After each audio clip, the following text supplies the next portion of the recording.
What's going on, Drinking Buddies? Brand new podcast coming right at you. But real quick, are you sick of hearing my voice read you ads at the beginning of every episode? Then I have news for you. It's officially launched. The Patreon is live. You can go to ANWD.net/Patreon or patreon.com/Matt Slayer and join the Patreon. No more having to hear me read ads and talk about the awesome Patreon. Oh, did I mention the video versions are moving there too? October 1st, the Vimeo VOD store is closing down. All 114 episodes that are on Vimeo are moving to the Patreon. All episodes, including this one, going forward, are on the Patreon at the $10 tier. Seriously, for 10 cents a day, you can directly support this show. And if you get in at $5 or more, you start getting IMDb credits and mentioned in all the content I make. The beautiful part about the Patreon is it's not just the Now We Drink content. It's my video content. It is gaming content. It was BTS. It's a whole bunch of shit. I have an idea for some other stuff I'm going to be working on that's going to go to the Patreon first. So if you want to support me as a creator and you want to see all my wackiness, not just in Now We Drink, check out the fucking Patreon. And you'll never have to hear me do a goddamn ad read again. Everything on there, ad-free. Hell, even at the $3 tier, you get the audio versions ad-free and early. Once again, patreon.com/Matt Slayer or ANWD.net/Patreon. We are also brought to you this week by my Twitch stream. And some of the Twitch content will be on Patreon. But if you want to just come hang on the Twitch stream, twitch.tv/MattFandSlayer. I am streaming multiple times a week. Come hang. And if you are a gamer, come join the community. We do a community game night every Thursday night. We play Goose Goose Duck. It's a lot of fun. If you're into Among Us, Goose Goose Duck is better. So come hang, twitch.tv/MattFandSlayer. Last, but certainly not least, is my Amazon affiliate link. I know you're buying shit on Amazon. Everyone is. So go into the show description, click on the affiliate link, and then buy it to your heart's content. I just get a little kickback. It costs you nothing extra but 10 seconds of your time to click on the affiliate link. Do it. Do it. Do it. Anyways, let's get on with the fucking show. My guest this week is adult performer Lita Lecherous. This one was a little bit of a slow burn, I will freely admit it. But by the end of the show, it is just ridiculous. Necrophilia, heavy BDSM, all sorts of wild shit. Lita is definitely an interesting character. We talked about her days throwing punk parties back in Oakland. A lot of fun. So sit back, relax, pop a cold one, and enjoy, Drinking Buddies.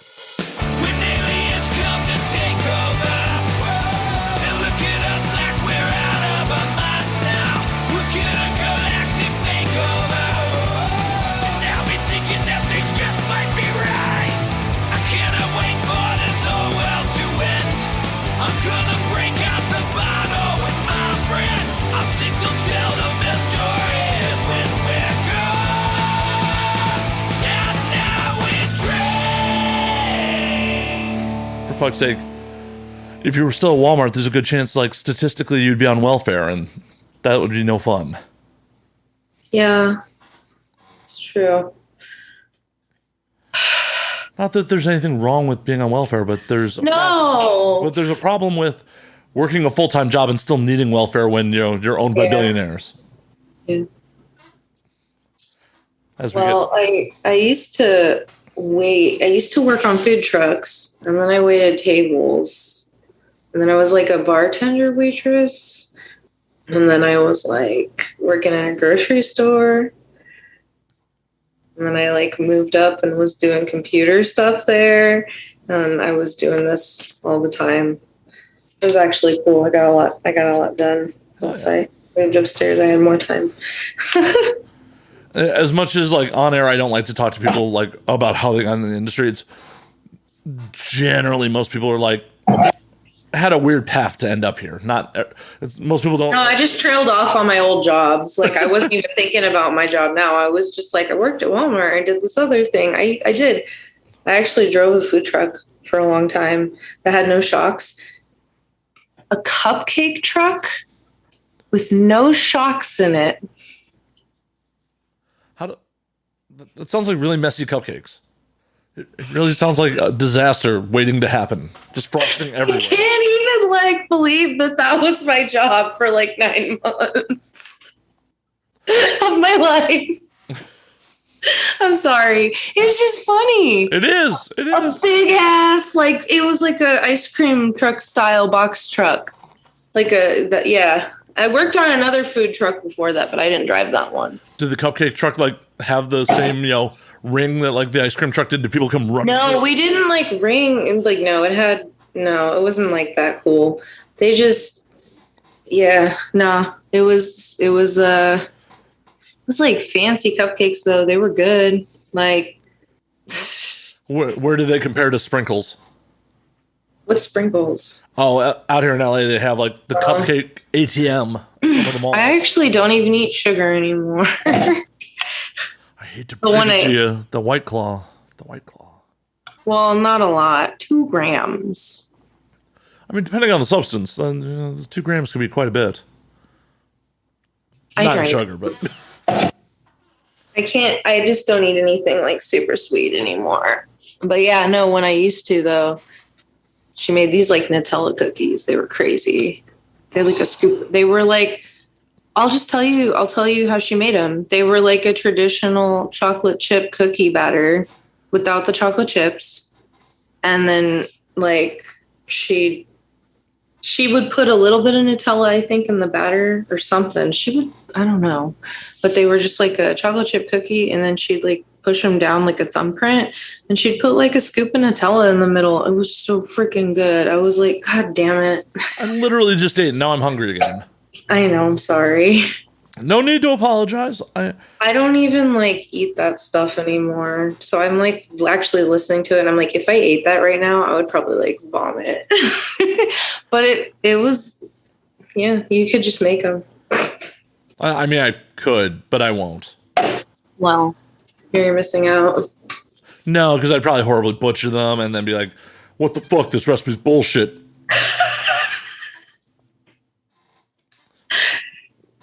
I have very realistic expectations. You just use the cookie dough recipe on the back of the Nestle chocolate chip bag. Well, I do super appreciate that you think I can read. I appreciate that. I just like I like cooking. I don't know. I don't bake, but I cook. Baking is totally different. What do you cook? I make a pretty decent meatloaf. I could be better at that. I don't know. I'm always making like noodles and shit. Ramen. I make this really good like vegan ramen that I like with like a ton of vegetables and meats and I don't know. I cook my food a lot, like all the time. I thought you just said vegan ramen. Well, I make the base because I can't have dairy. I eat meat. Sorry, I'm not vegan.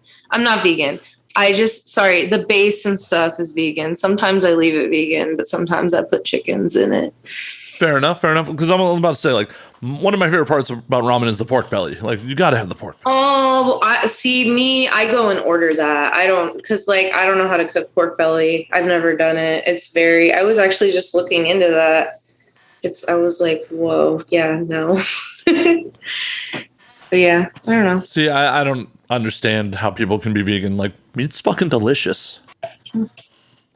I got really into making chicken pot pies or just like pot pies for like 4 months. I was just like making them. I don't know.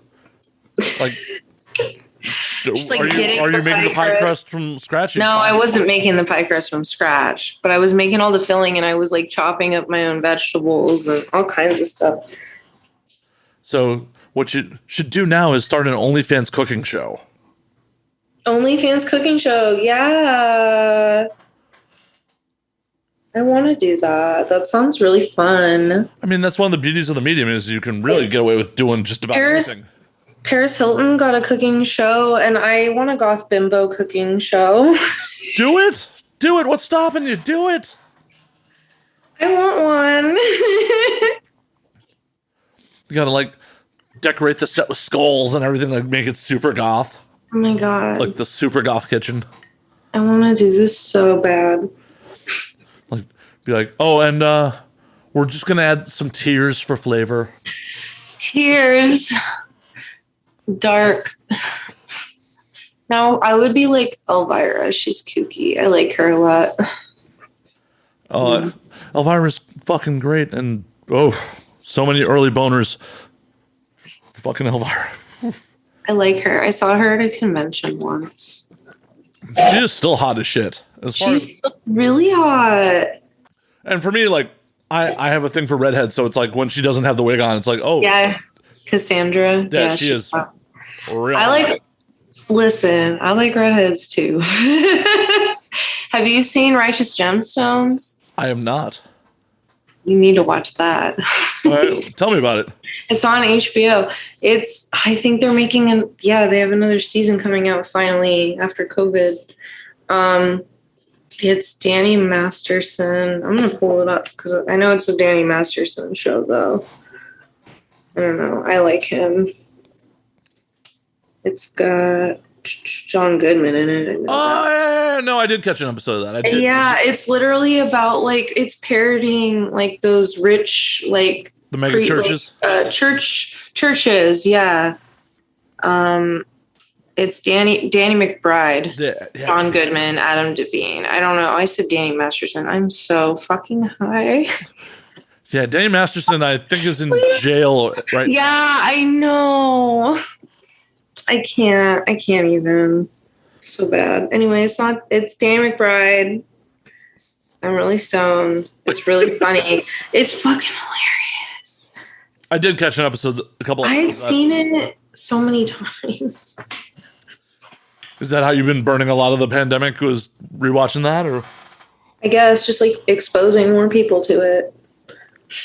Well, the whole audience now, if they haven't seen it, has a good reason to go watch.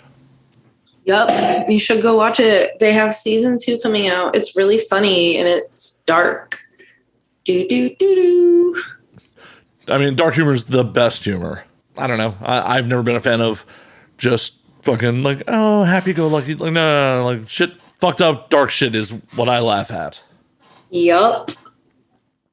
I mean, yeah, I don't know. My favorite stuff is John Waters. I love him. What's your favorite Waters flick? Oh man. Well, I really, really, really want to say Pink Flamingos, of course. I do. I think that's it. I mean, but I also, it's Pink Flamingos. But then there's also like A Dirty Shame's really good, but I feel like it's not better than it's not better than Pink Flamingos. I don't know. They're different films. They definitely are. I mean, his later stuff's definitely different. I'm a big fan of Cecil B. Demented. Serial Mom is great. Like, Anyway, I love him. He hasn't come out with anything in a while, has he? No, A Dirty Shame was his last film. That's gonna be like 20 years ago. I'm pretty sure. Yeah. He still tours. I saw him in November 2019 in San Francisco. I'm so glad I went because I always wanted to go, and I would like ask people to go with me, and they would flake. So I was like, I'm taking myself, and I went, and I had a really good time. And like, yeah, I'm glad I went because. Did you know John Waters was going to be there? Yeah, no, I went to his show. He does a Christmas show. Oh, okay. That's what I was saying. That's what he does right now. He does shows, nice. Live comedy shows. It's usually always a Christmas show because that's his favorite holiday. It's just him doing like live stand up. Hey, there's nothing for talking about his career. He's amazing. Hell yeah, no, I love going to spoken word tours like that. You ever hear Rollins speak? Like Henry Rollins does some good shit like that too. No, that would be awesome. Like Rollins is like, I'm not a stand-up comedian, but like he just tells fucking humorous stories, and it's absolutely amazing. I've seen Rollins speak a couple times. That dude has stories for days. I've heard that. I actually had someone else tell me that he does that now. My favorite album is one of my favorite songs is actually on Family Man, I think that's the album, right? Yeah. No, what's the album? Go to album. Yeah, Family Man. I was right. I was like, it's Family Man. It's actually part spoken word, the album.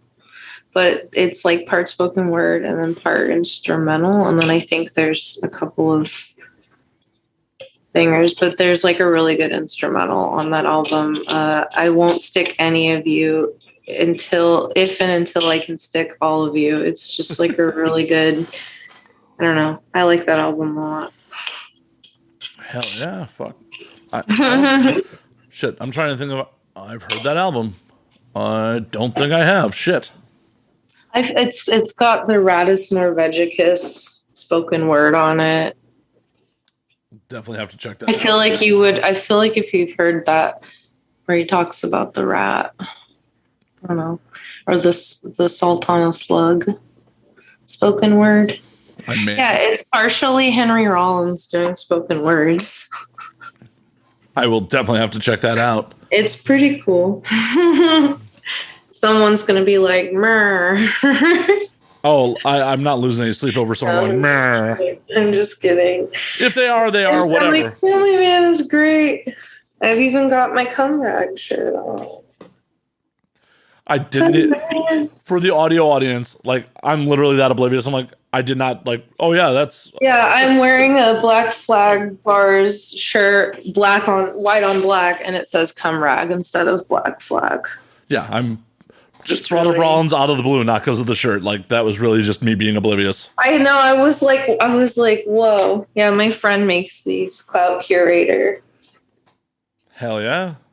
She's fucking sick. I have a City Girls one that is it's the album cover. Fuck, it's the Cannibal. I'm so high. The best Cannibal Corpse album. Come on. I can't remember. Butchered at Birth? Huh? Butchered at Birth? Yes. Sorry. I was like, I'm so high. I know yeah, it's that album cover, but instead it says City Girls Take Your Man. I love her. I just ordered some panties that say Semen Demon on them from her. That is fucking amazing. She's awesome. I wonder if they have any of my size. Maybe. You have to, yeah, because she's all inclusive. All sizes. Everybody can have Semen Demon panties. I don't know what occasion I'd wear them for, but it seems like something novel to have. Yeah. Like hang them on your wall. Just to give them as parting gifts to people when they leave my apartment. Bye. Like, we had a good time. Like, I can't afford an A-Rod style, like, gift basket for people I hook up with, but I can at least give you these cool panties. That would be a sick gift. Yeah, that'd probably be more memorable than the sex, so. Like, that'd be a good gift. I'm trying to, be memorable, get some repeat business, be like, cool panties as you leave. We had a good time. Here you go. Embroidered panties. That would be such a ridiculous thing to actually give to, like, a random hookup. Be like, oh, that was fun. Here you go. Have a good life. I mean, I honestly, have I had enough random hookups? I mean, the answer is always no. I end up usually sleeping with somebody a lot or dating them. Sadly, I've only had a few, like, random one night or, like, one-off hookups. So how does that usually go? Does it start as a random hookup and, like... It has a couple times. I don't know. I date a lot. Or I used to. Now I'm just, like, chilling. One person. Don't want to deal with that anymore. Definitely not polyamorous. See, I don't know. No offense to the polyamorous folks out there. It just sounds exhausting. It's a lot of work. I can't do it. I don't have the desire anymore. That's something I never had. Like, I'm all for non-monogamy, but polyamory, like, I got. Yeah, there's a difference, right? Like, I got to be emotionally invested in, like, all these people. That seems like a lot of fucking work. No thanks. Yeah, and also it just sounds like a balancing act that I just don't want to deal with. Like, well, you're my primary, so you get most of my attention, and then you're my second. Nah. Have you tried from experience and been like, nah, this doesn't work for me? Yeah. Oh yeah. I've had okay. I'll be fair. I've had a good experience in polyamory, I'm still really good friends with that person. We're best friends. So I will say that experience was like awesome. But yeah, what it's happened all when it ended? It just I moved away and we realized that like a big part of our like having that level of a relationship was like getting to spend a lot of time together. So we were just like, let's just be friends and like, you know. Would you guys ever like try to reconcile if you end up in the same city again?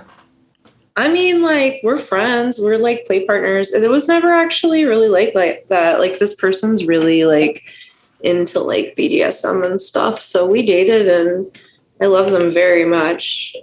Very lovely person. Very lovely. And I cherish them a lot. But we're really good friends. But yeah, no, I don't know. We're really good. Yeah, we're really good friends. Maybe I would cane them. What's up? I'll cane you. You only cane good friends? We can cane each other. No, that's like the stuff we would do. We wouldn't like we would do kinky stuff. We wouldn't like even. I'm serious. That wasn't. And I was poly, so it's like I had other partners where I was getting that. But not with that relationship. But that was like a really serious relationship I had. That's awesome. I mean, yeah. So that was a good experience. But the rest of it was like drama and like people like not communicating properly or like jealousy stuff. Just a lot of things. And some of it was mine. Like I wasn't, I wasn't really vibing with it either. So that probably was why it also wasn't working. Live and learn though. I mean, that's just me. I see some people where it works. Exactly. I mean, I'm not knocking anyone else's lifestyle as long as everyone is involved as consenting adults and having a good time with it. Yeah, exactly. It just ain't for me. I know it ain't for me. I barely have enough time to to give emotional investment to like one partner. And a lot of times I don't. That's why I'm single a lot, because I don't. Well, I have my one partner right now. I love him very much. Hell yeah. He respects my space. We will, in the future, we'll live together if I want to. But just like right now, I have my space, getting to know things. I mean, there's absolutely nothing wrong with that. Like, there's absolutely nothing wrong with like having a long-term partner and not fucking living with them. Like, we're not in ye olden times where like, oh, you have to move in together and then you have to get married. I kind of want to. Well, I'm the kind of person where like I like living with people. This is my first time living alone and I enjoy it, but I like having people around me. Like it's just a lot better. And then it's like, I don't know.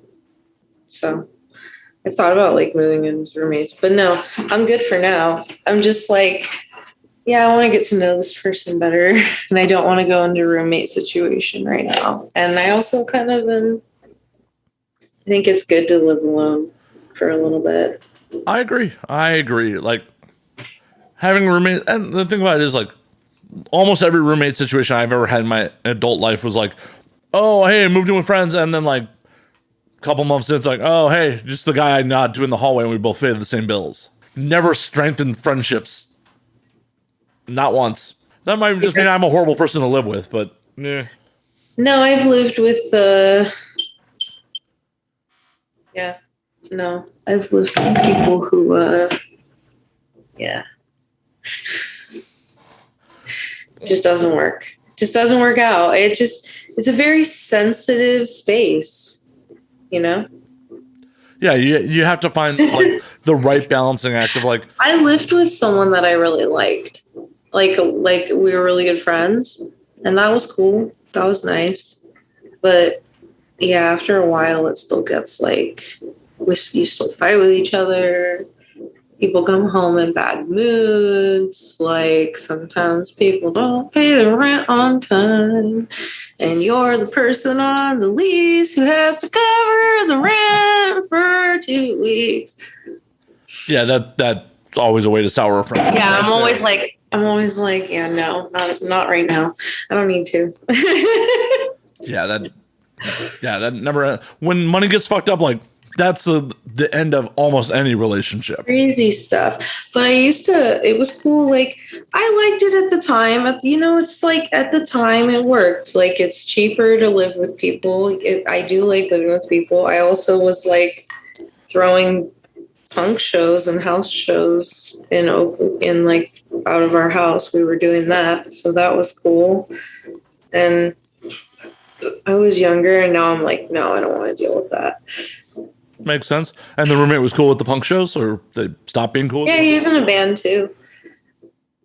Yeah. So that was sick. That was Yeah, tell me about that shit. Like, I'm curious. Okay. Punk shows, like.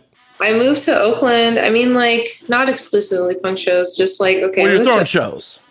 Yeah, I moved to Oakland with a boyfriend, of course, with long hair in his band. And we got Melvin's tattoos together. Hell yeah. Yeah, we're still friends. So yeah, we moved to Oakland and he was in a band and I like was going to shows. I like fell in love with it.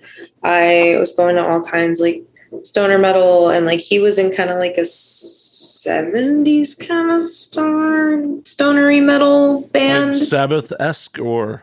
Yeah. And so like Sabbath X Rush. Very, interesting. Like mixes of stuff. They're called OWL, OVVL, OWL. They're still around?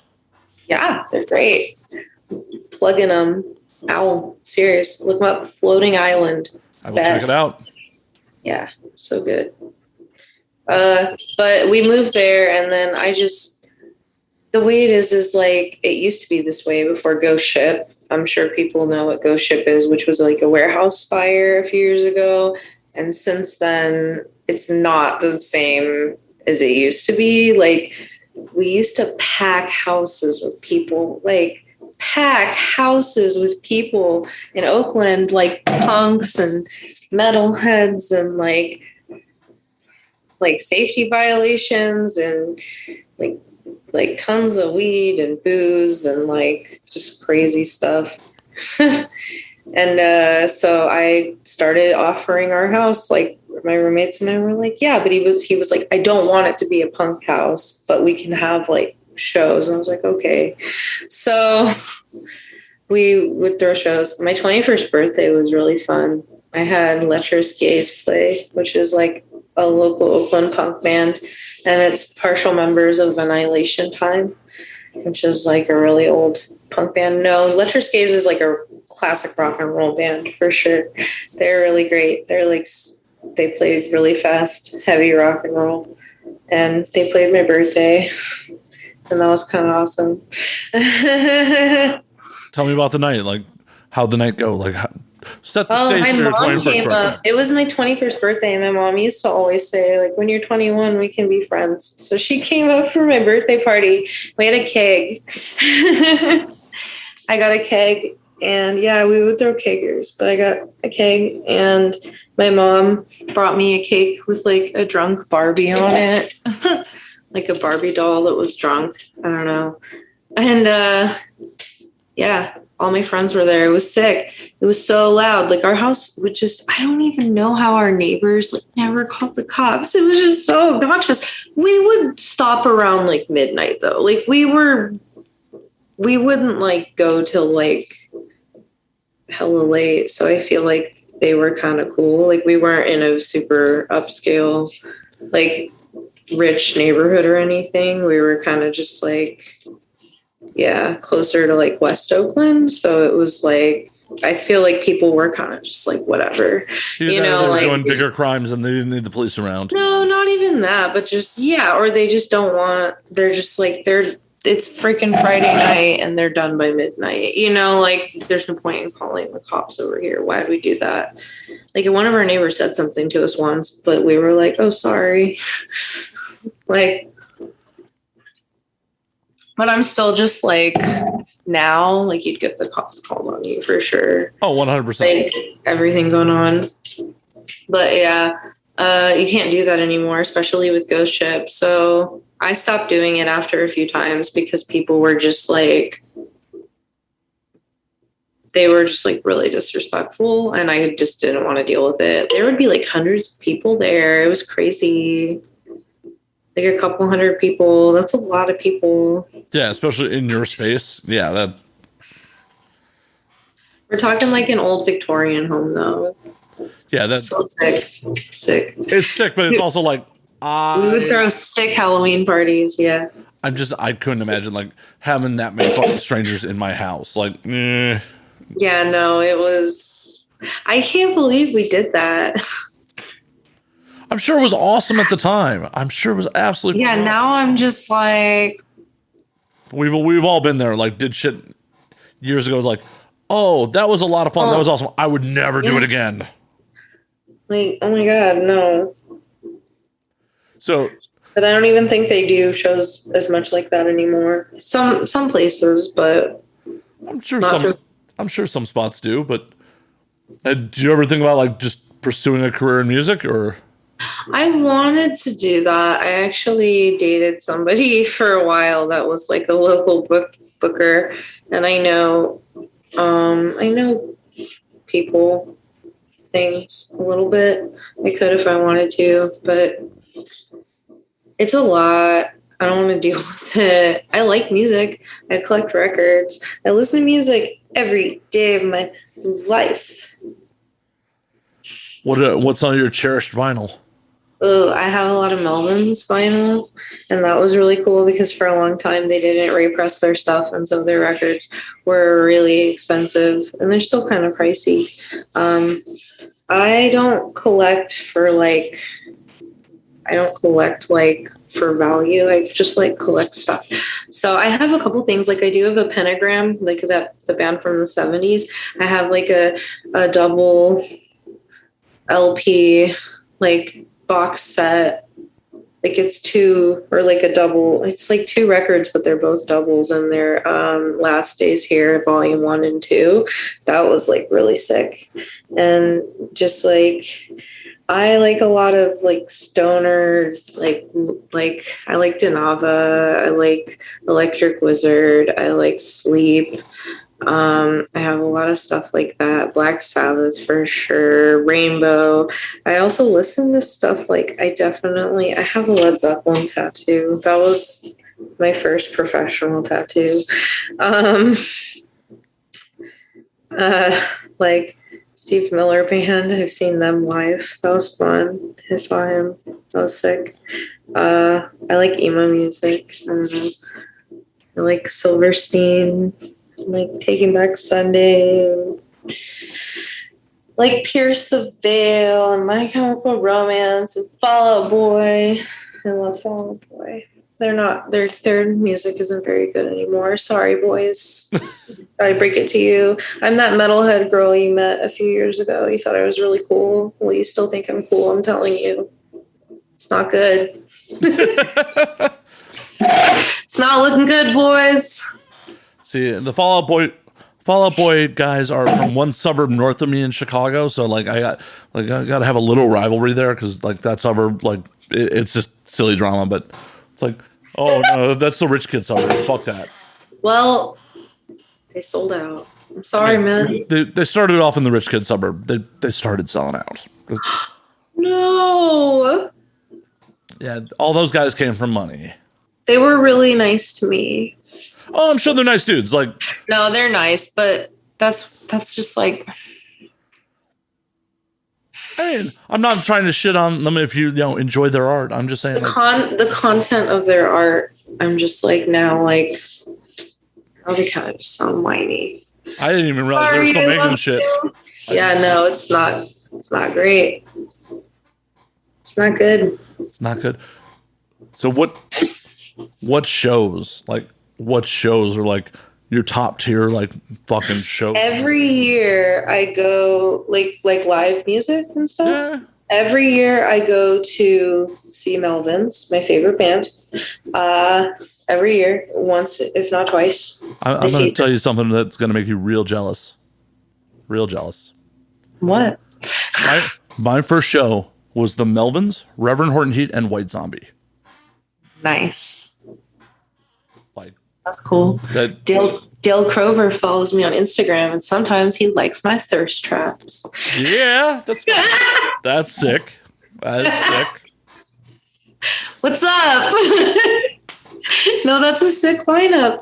No, I've seen a lot of I've seen Sleep, and that was fucking sick. And I saw them at the Fox Theater, and we hotboxed the Fox Theater, and I was so stoned and I almost like passed out standing up. I'm serious. I've never seen Sleep. I've seen High on Fire. I love High on Fire. They're great. Yeah. A lot of the same dudes. So my friend, my friend Subliminal SF Mikey makes the Richard Pryor High on Fire shirts. That's his design. He made that, and then they were like, "Oh, we're gonna like sell it. I want to sell it on merch." And he was like, "Okay." So that's fucking awesome. Yeah, he still sells. I think you can only buy it online at his website, but then if you go see them on tour, they have like, yeah. Yeah, it's shit. It's been 6 7 years since I saw High on Fire because I saw them with. I still haven't seen them. Oh, it was good. It was a good show. I want to say I saw them with fucking Exorcist and Anthrax. Wow. And that was at Vegas House of Blues. Okay. I've seen Motorhead twice. I've seen Iron Maiden. I've seen Black Sabbath, but not with Bill Ward. I've seen Electric Wizard. That was fucking sick. I've seen Boris, which is cool. They're from Japan. They're like this stoner doom. They use like gongs and they scream a lot. They're just like, ah, like it's cool. It's sick. Yeah. I've seen Melt Banana with Napalm Death and Melvins. Melt Banana, Napalm Death, and Melvins. Melt Banana is like, have you heard them? I have not. They're a Japanese band too, and they're like female fronted, and like she literally like high pitched like screams, and like the music is almost like it's so you just gotta hear it. It's so like dun, dun, dun, dun, dun, like, and it's just her like screaming this crazy shit.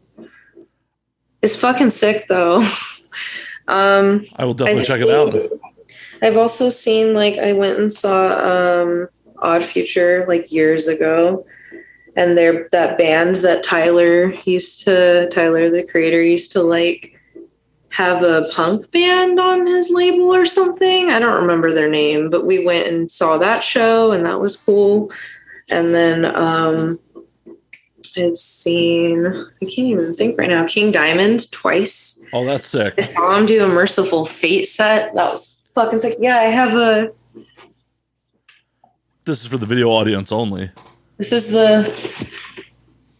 Fucking King Diamond poster. Fuck yeah. With the custom frame. Somebody loves me very much. Thank you. That's like, I painted my face once for that because, I still haven't seen Kiss.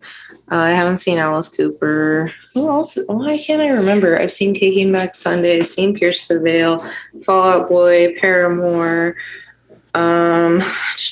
Windhand. I've seen Denava.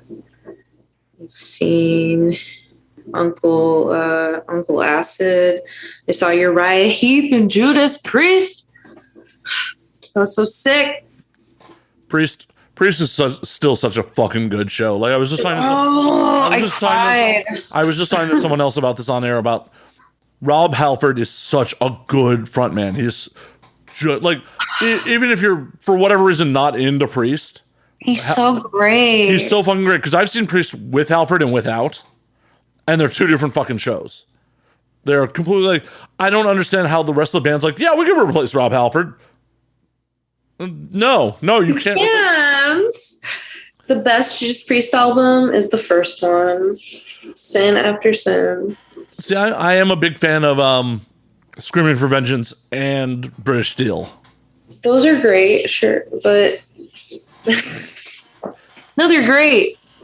British Steel is great. So is Hellbent for not British Steel. Yeah, Hellbent for Leather. Right? Hellbent for Leather. They're great. Nothing. I've told this story on air a couple times before, but like nothing had brought me greater joy than seeing Priest at Ozfest like 04 or 05 in fucking Wisconsin, and having a whole amphitheater of a bunch of Midwestern metalheads screaming along to Hellbent for Leather. Like, yes, it was so great. I saw him at the Warfield. And I got right up front with my best friend, my best guy friend, and I got right up front, like as close as we could. And I got a pic. I have a pic somewhere. I saved it. Yeah, he got me a pic that they threw into the crowd. It was so fun. He came out on a motorcycle, and I just started crying. I was like, fuck yes. They played The Sinner. They played it. It's like my favorite song. I'm hoping I get to like see Judas Priest again before they stop touring, because like they're getting up there in age at this point. Me too. I gotta see Alice. Is Alice still playing out? Mm-hmm. He's actually doing Psycho Vegas. I'm not really comfortable yet going into like big. I really, really, really like Megan Thee Stallion. I want to see her so bad. Hot girl Meg. Sorry. No, I totally get it. Like, I just passed up on going to a pretty big event at the Memorial Coliseum this weekend. Free tickets and everything. I'm like, nah, I'm cool. I'm not, even if it's open air, I'm not down with being around that many fucking people at this point. Not right now. Not yet. I just want to see Mullins, but they're not touring until next year. And I'm like, okay. At least the Melvins got some years left in them before they stop touring. They do. I love when they play.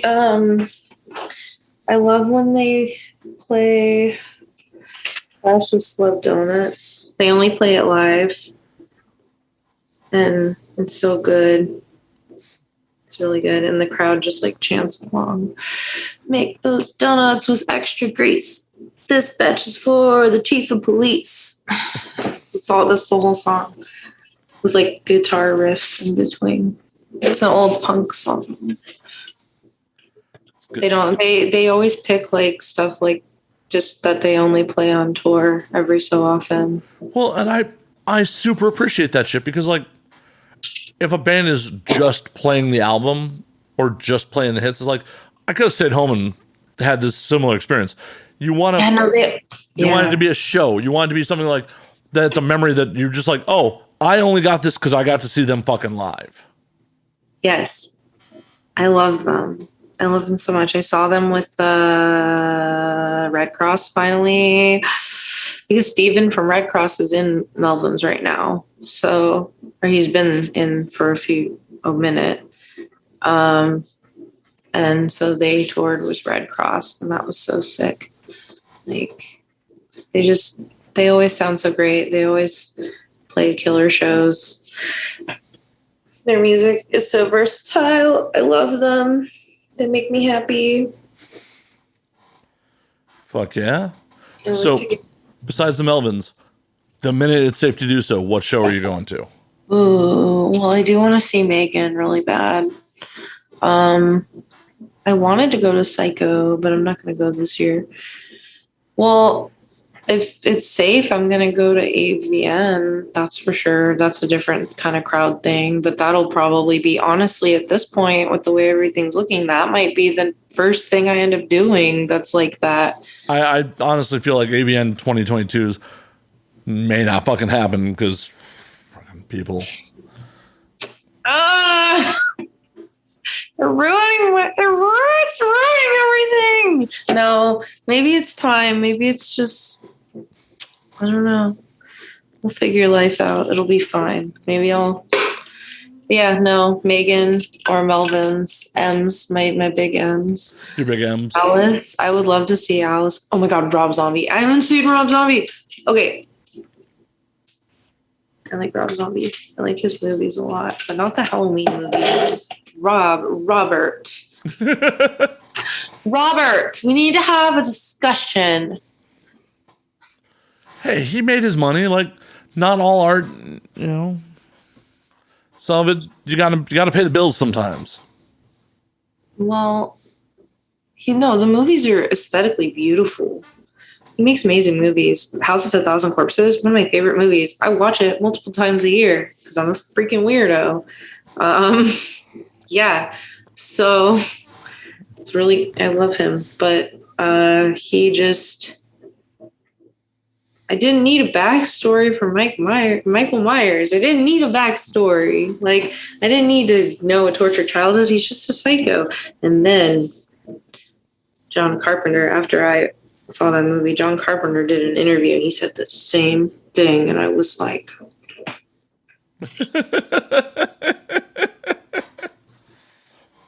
You agree with the OG. I was correct. No, I'm just kidding. Like, I'm such a brat. No, but really though, they're like really, the costumes are fucking cool, and like I like how dark it is. But also, Season of the Witch, Halloween 3 is fucking cool, and anybody who says otherwise, I have never seen that movie. you should. Michael Myers isn't even in it. So I've heard. I've been editing Mickey Mod's horror movie podcast, and they've talked about it quite a bit. So I've heard a lot of opinions on a lot of people who have seen it. I just have not. Silver Shamrock. Yeah, you should see it. It's really good. I will check it out. I will check it out on your recommendation. I will add it to the list. I love the Halloween series. So you big into horror? Just I used to watch it more. I don't watch movies a lot anymore. Like, I don't know, my attention span. I watch TV shows. I don't know if it's because it's easier for me. I don't know if it's because it feels like there's a conclusion every like hour or so. I don't know what it is. I do watch movies sometimes. I just like, I watch a lot more TV. But when I was younger, I used to watch a lot of like, I used to watch the freaking Saw movies all the time. Now I'm just like, what were you doing? What the hell? So that was a thing.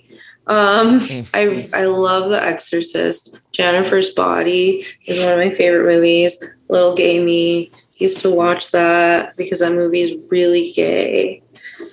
It's very girl. Aw.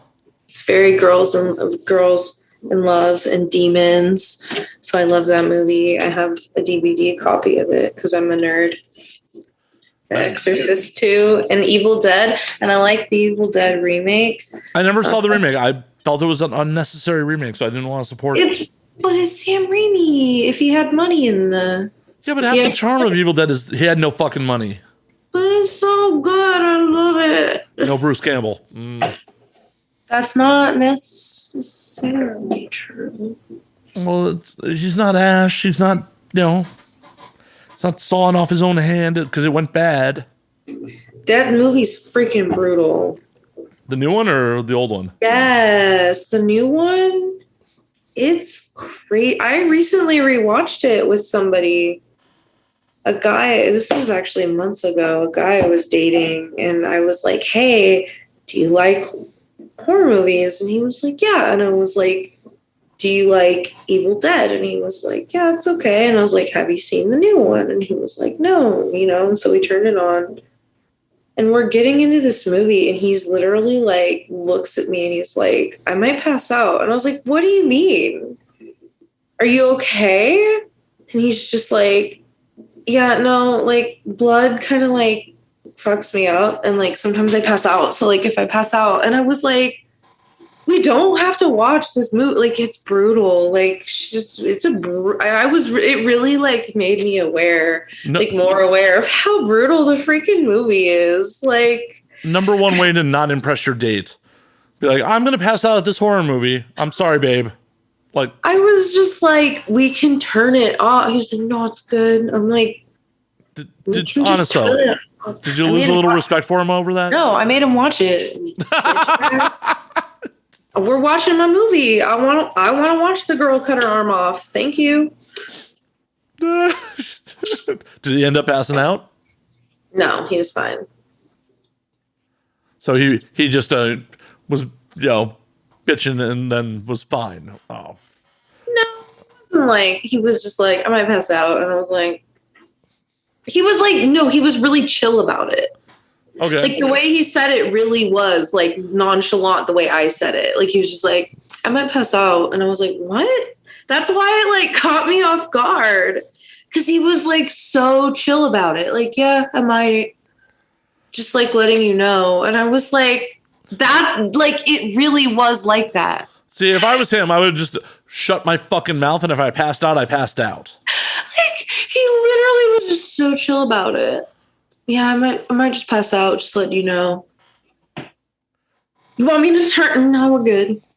Okay. So why the fuck did you bring it up, man? That's why I was like, he was so chill about it. Yeah, I just might pass out. It's cool.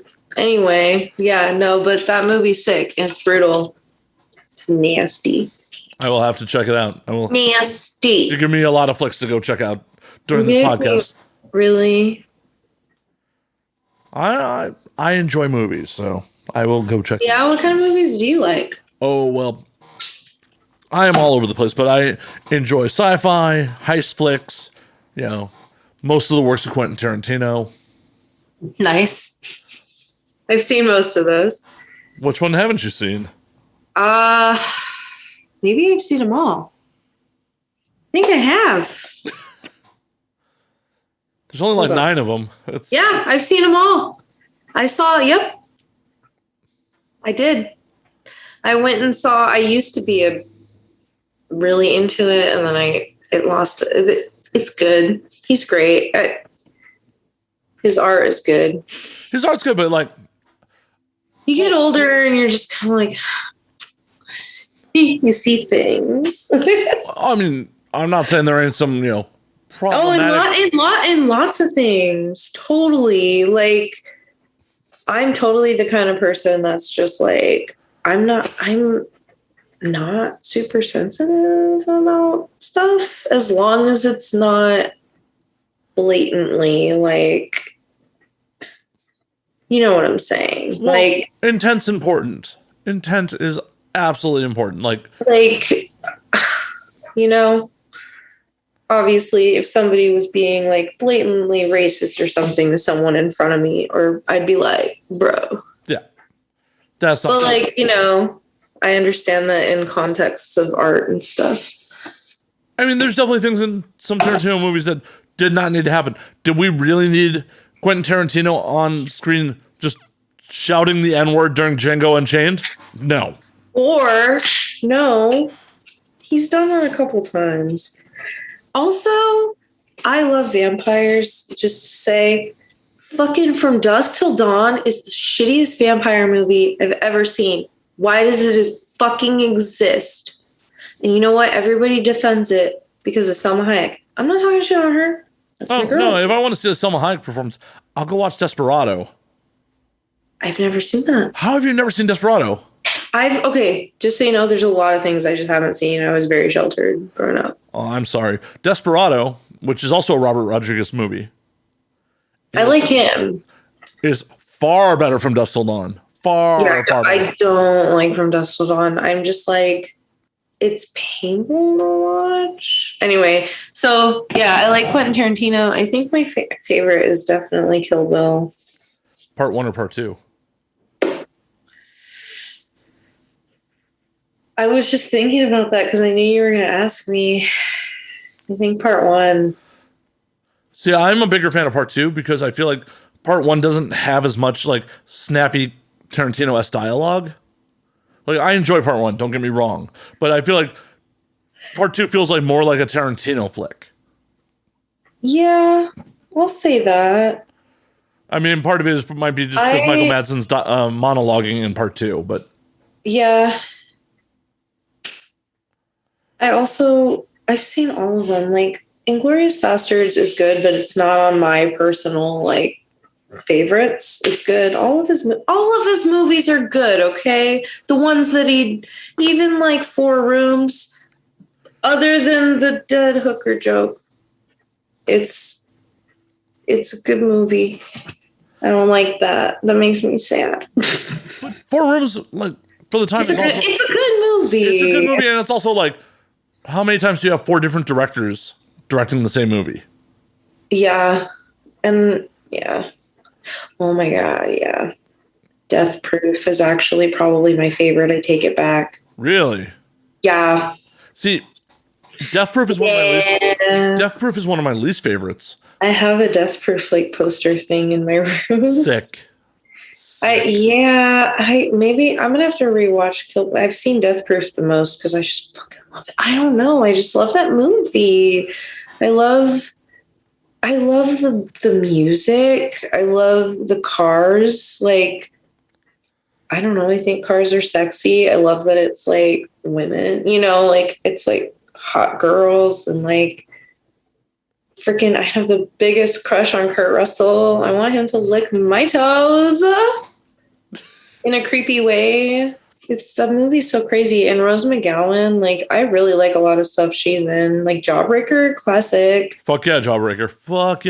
That movie is so crazy. Or Doom Generation is fucking weird. Doom Generation is so good. It's just like, yeah, I like Doom Generation. I've seen the prequel to that. It's not as good. No.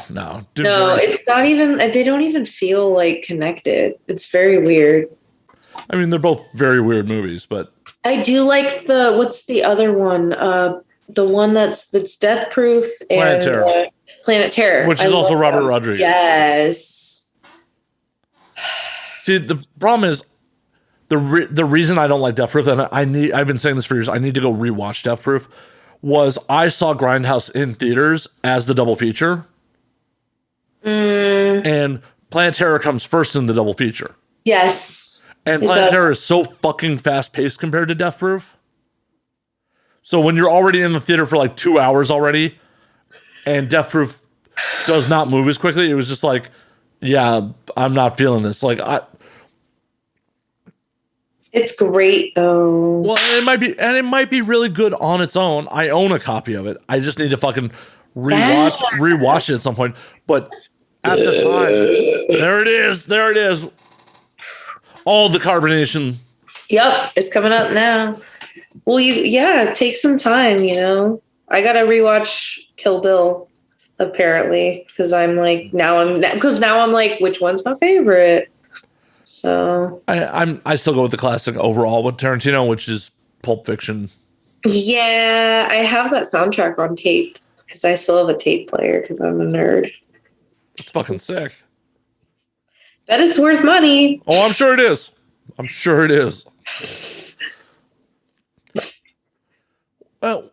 Also, like, I got to see Pulp Fiction in the theaters, not knowing what I was walking into.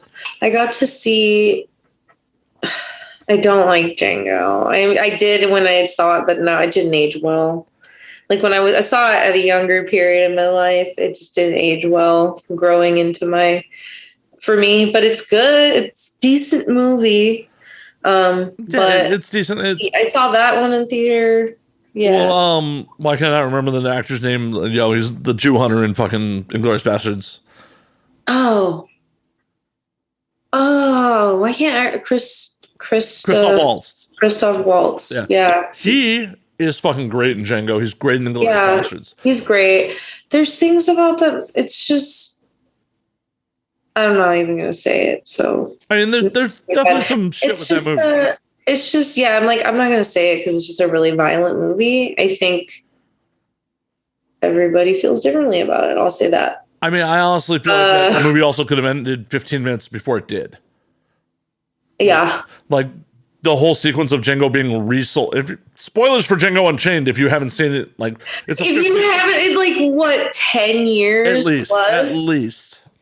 That movie definitely, yeah. If you haven't seen Django Unchained by now, you're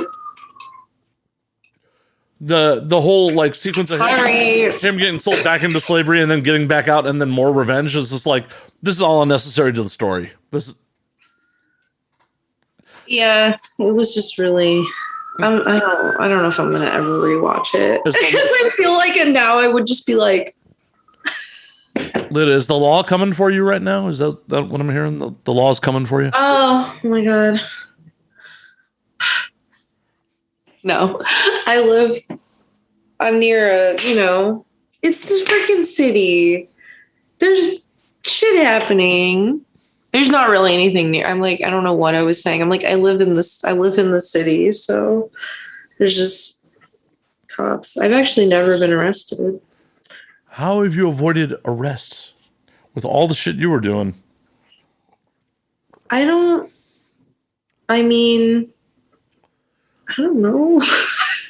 haven't gotten in trouble a lot in my life. I don't do a lot of like the stuff that I do. I don't know. I don't really do stuff that is like,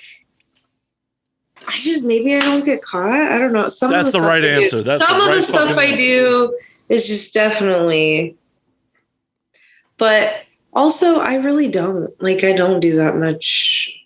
I don't like, I've been pulled over like once for speeding. I've been pulled over, I think 3 times in my life, maybe 4.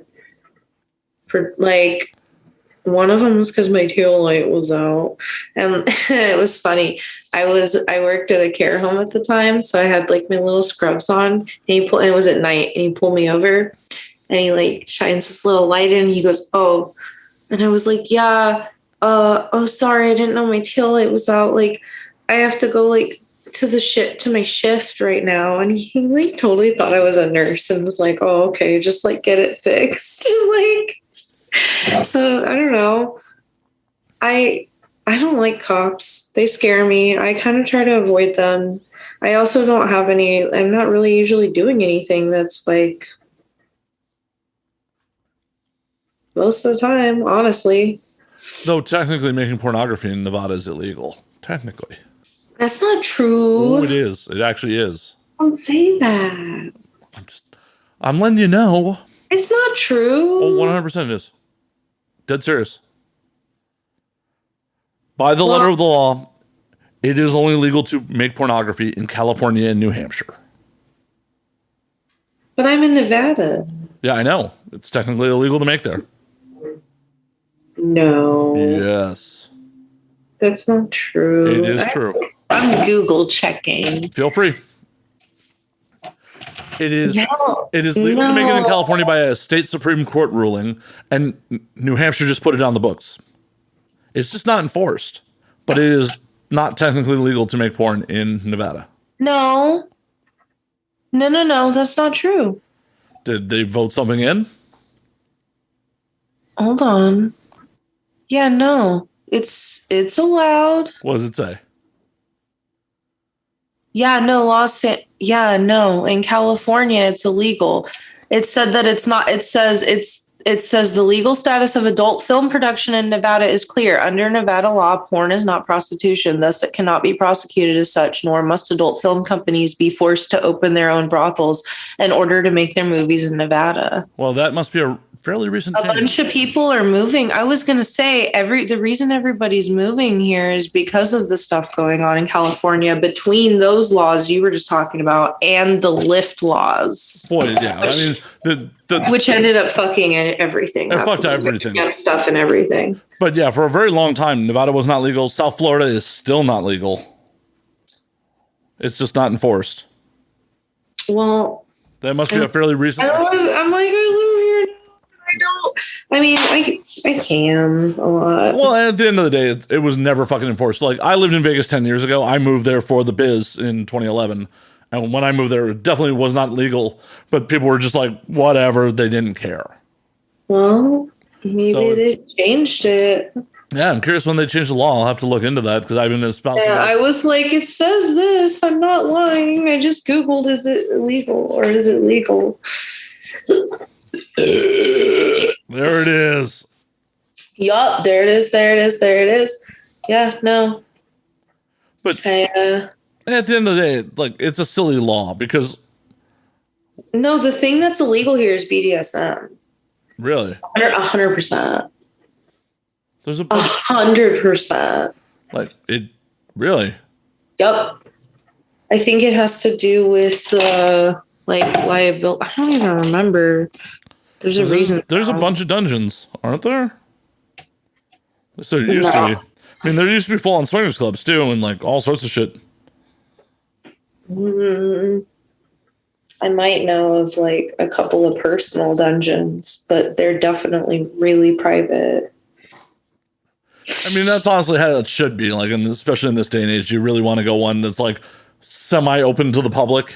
I mean, the one I used Blackthorn in Oakland a lot when I was a pro dom. I mean, I'm still a pro dom. I'm just not doing sessions anymore. Like, I used to do I was a pro dom for a long time. That was fun. I loved that. I still love it. I do online stuff and I do videos, but I haven't seen a client in a long time. But yeah, the one in the Blackthorn, you do sessions there. It's really fun. How is that really nice. Like, just. It's really pretty. She's got it all done up. It looks all goth and like nice equipment and like, but she does rent to people. She vets them, but she does rent to like couples and stuff in the area. But yeah, it was just really convenient. I don't know, seeing like people for pro dom is just really fun. I've learned a lot in my life. Seen a lot of things. I have seen. I'm not lying to you. I would not lie about what I'm about to say. Okay. I have seen a soccer ball in a grown man's ass. Like fully inflated?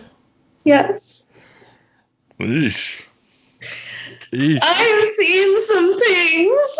Like I don't know how we did it. I had this client. I never saw his face on like Night Flirt, and we would chat, and he would literally just pop up and be like, because I love people putting stuff in butts, whatever. So like, he would pop up and just be like, "Mistress, can I like stuff my ass for you?" And it started with like apples. He'd like put apples in his butt, and I was like, haha, whatever. And then he would do like a fire extinguisher. He would do just like crazy, stupid shit. Like pool balls. One time it was pool balls. And I was like, Jesus Christ.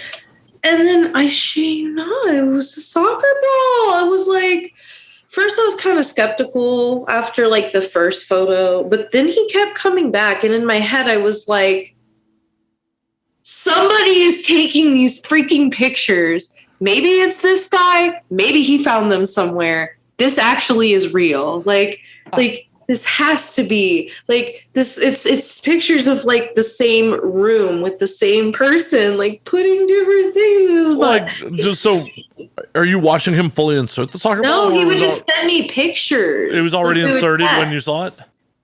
Yeah. So like, I'm trying to figure out the. Maybe it was smaller. It looked big to me. Maybe it was smaller. I mean, even a novelty soccer ball is not small. It's crazy. Oh yeah, no, you can get big stuff in the butt. I've had both my hands in somebody's butt. Big Daddy Shark. Do, do, do, do, do. Well, that's a clip. That's being clipped for the internet for sure. I was sitting on Pierce Paris's face, like fucking his face, I think, with a strap on, and my friend Lily Lovecraft was fisting him, and I could see her hand, and I went high five, and I high fived her hand in his stomach. Oh, that can't be healthy. Like, oof. That was my hobby for a long time before it ever became my job. So it actually, honestly, is a big part of my life. Just like my kinky stuff. Inserting things into men's buttholes? Yeah, for sure. That specifically. No, seriously. I had a reputation at the parties. I'd like peg dudes hella hard in front of the party. It was fun. Consensually. It's that kind of a party. No, you can't just be like, oh yeah, this thing happened. Look, I want to hear the story of this. Like, play parties, dungeon parties. Okay. I would go just like dungeon parties. She'd throw play parties at the dungeon and she'd let me in and then she would set me up with like, oh, this guy. And I'd be like, yeah. And I'd like peg him in front of everybody, like hook him up to the bondage chair. There'd be all kinds of stuff going on, like people doing bondage and hitting each other. I wanted to fuck some men in the butt or sissies or cuties, theys and thems and she's and all of them. Sounds like you're having a fucking blast. Yeah, I had a reputation. Yeah, no, I'm really nice. Do you miss those days? Do you miss those parties? I still am friends with those people.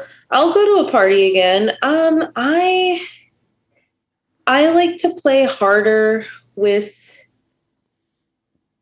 a closed set. So like the videos that I did, the really hardcore BDSM, those were not like studio things. Those were like people, those are like independent people who like are lifestyle people. And I reached out to them and we like traded that content because I wanted to do those things. And like, that's how you get to do those experiences. And you have like a safe, usually, I've never had any like super bad, nothing like that ever. Like I love, yeah. So, but you like have, like a safe space to do those things. And they're like crazy things. Like I play with Elise Graves. Oh my God, we do crazy stuff. She like, it's like my personal, but it's like playing. Like, I don't even say I film. Like I say I play because it's almost like, yeah, we're filming, but like we're friends. And like the stuff I do with her, I would not do with like most people. Like I let her put a plastic bag over my head with like a noose thing. Oof. And yeah, like I let my friend I have to say his name is Brutal Master. I let my friend like waterboard me. I asked for that. Like I like extreme highs and lows. I don't know. I like adrenaline, but I like to do things that I know aren't gonna kill me. Tell me about the waterboarding experience. That's fucking wild. Oh, the waterboarding. Oh, it was so fun. It was very special. I'm more like, it was very special.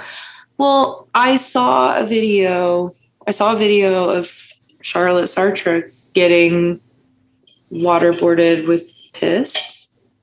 And that was the first time I ever saw waterboarding. And I was like, what is this? And I looked it up and I was like, holy bejesus, like that's intense.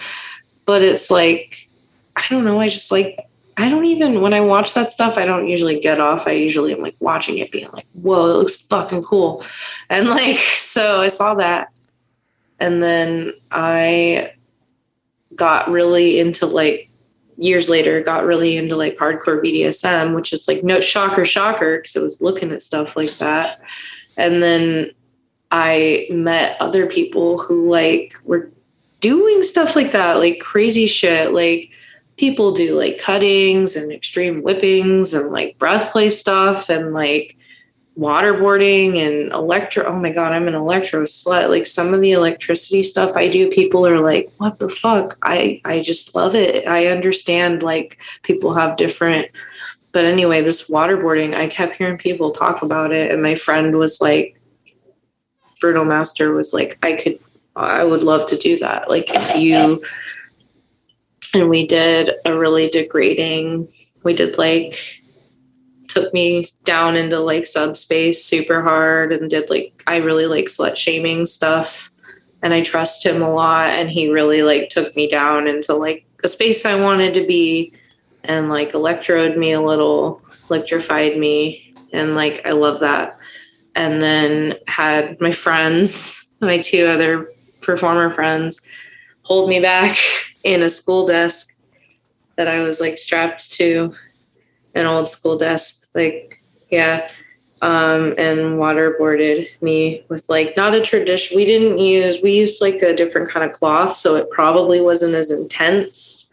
I forget it wasn't that thin. It was like more of like a thicker washcloth. It still fucking sucked. I will say that. It's still so okay. What happens is they tilt you back and they put it on your head, and like I don't even know if we did. There's probably someone's gonna be like, that's not correct, but that's how we did it. They tilted me back. I was strapped in, put the towel over my face. And as soon as the towel's over your face, so like I understood what was going to happen. I understood that there was going to be a cloth over my face and water poured on it, and that my brain and my body would respond thinking that I'm drowning. I understood that. I knew that. I understood, and I agreed to it. Oh my God. You get under the cloth, and the first thing that happens is I'm like, oh my God, oh my God. Like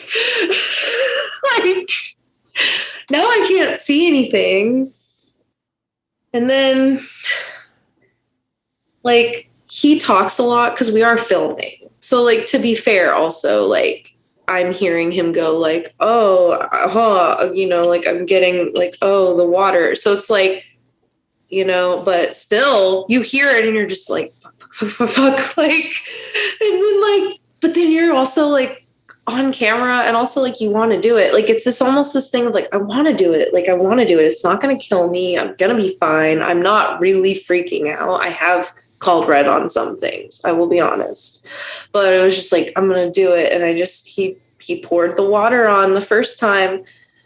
And like, I was like immediately just like, oh, like I'm going to die here. This is like how I die. Like, and then he pulled it off. And then I was like, this moment, it was like, I just started laughing. I don't know. So then we did it again and it sucked. And then we did one that was really intense. We actually cut it out of the video. It was really intense. And like my friend at the time, she was like, I started to really be like, and she freaking like ripped it off. And so we cut that out of the video. She like ripped it off. They took me out of the bondage, like made sure for a minute and made sure I was cool. And then but that was her being like, I was fine. I was like, no, I'm good. And she's like, are you sure? Like, let's take a minute. And I was like, I'm fine. But so that one was intense. I remember being like, no, like,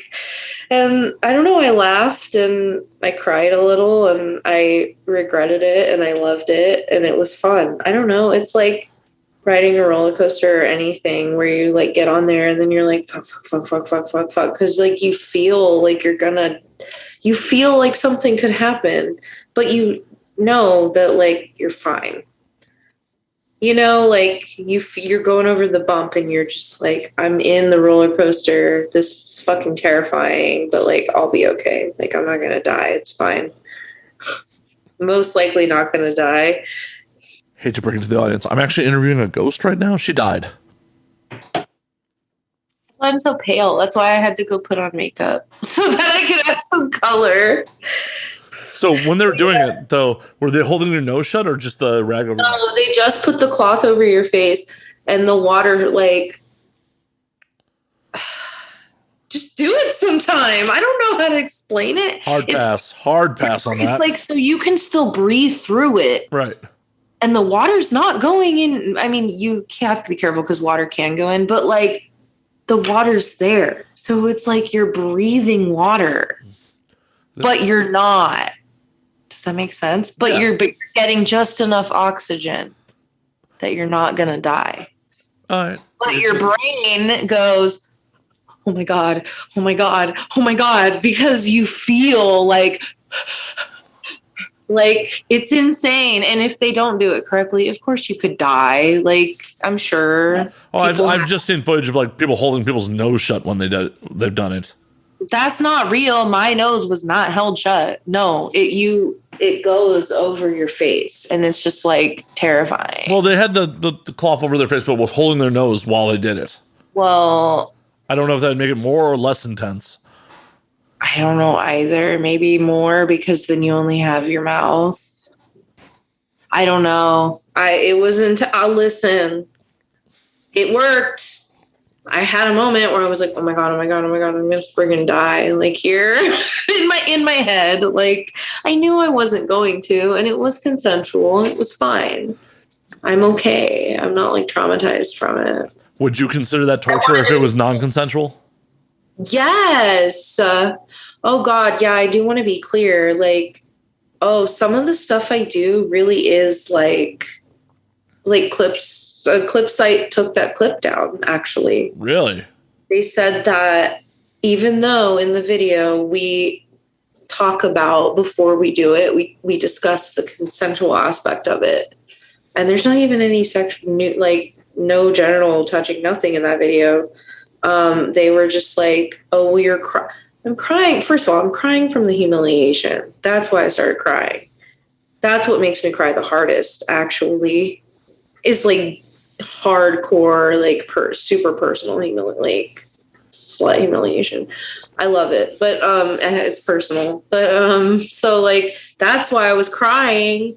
And then of course they're pouring water on my face. So like they did say like there's just a lot of crying and it's like you could be in distress. And I'm like, of course I'm in distress. You just fucking waterboarded me, of course, yeah.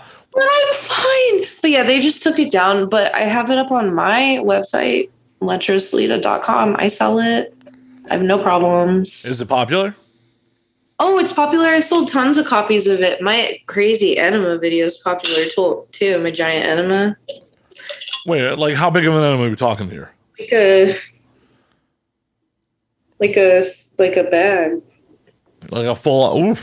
For the audio audience, that was a pretty big bag. It was like a 2 quart. 2 quart? I didn't do it all at once. Like I did some of it. We expelled it. It's a great video. I was in bondage. There's Hitachi. I broke a webcam. Wait, how'd you break a webcam? Did you just spray on the webcam? Like what happened? Yeah, I sprayed on the webcam. It was a collaboration with my friend's website, and she was like, "Oh my God, that was great!" And I was like, "Yeah." And that video is one of my top selling videos. Not a scat video. Want to be clear? It's not.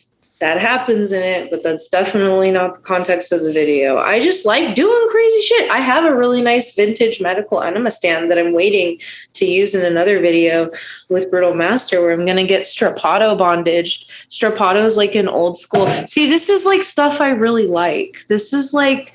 Do you do this stuff with your partner now? I love my partner. No, that's fine. My partner's not kinky.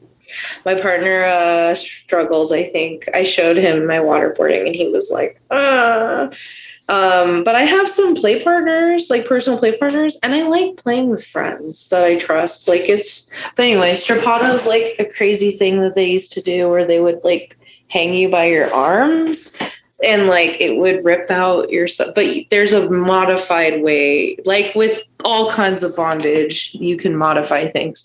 So I'm going to get Strapatoed and an enema, and then we're gonna whip me and see if I can hold it. Nice. I just like being a badass. I like doing stupid shit. I'm like the jackass of BDSM. I just want to do it. I really am like, I'll do that. Whatever. He's like, I sprayed enema all over a fucking webcam. Oh no. I'm not embarrassed. It's fucking awesome. Right? That's good shit. Yeah. Like that seems like the desired goal. So I'm curious, like, are you okay with your partner being vanilla? Like, is that... Yeah, I actually am. I get asked that a lot, and it actually intimidates a lot of people when they're interested in me. I have some personal like BDSM relationships. I'm like a kinkster. I like to do stuff. I don't have like really a desire for a dynamic.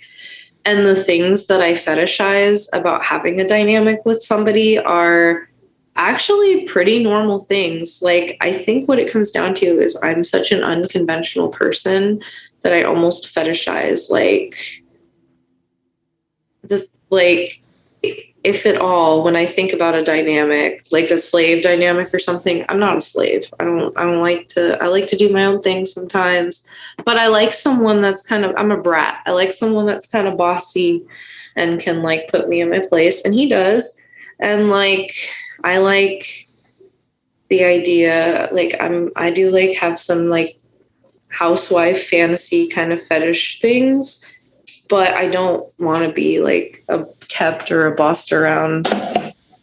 It's just like I have fetishes like that, and my partner definitely fulfills those, but I play with my friends, and also I'm a kinkster. I'm not like a lifestyle, like I don't even have any lifestyle subs right now.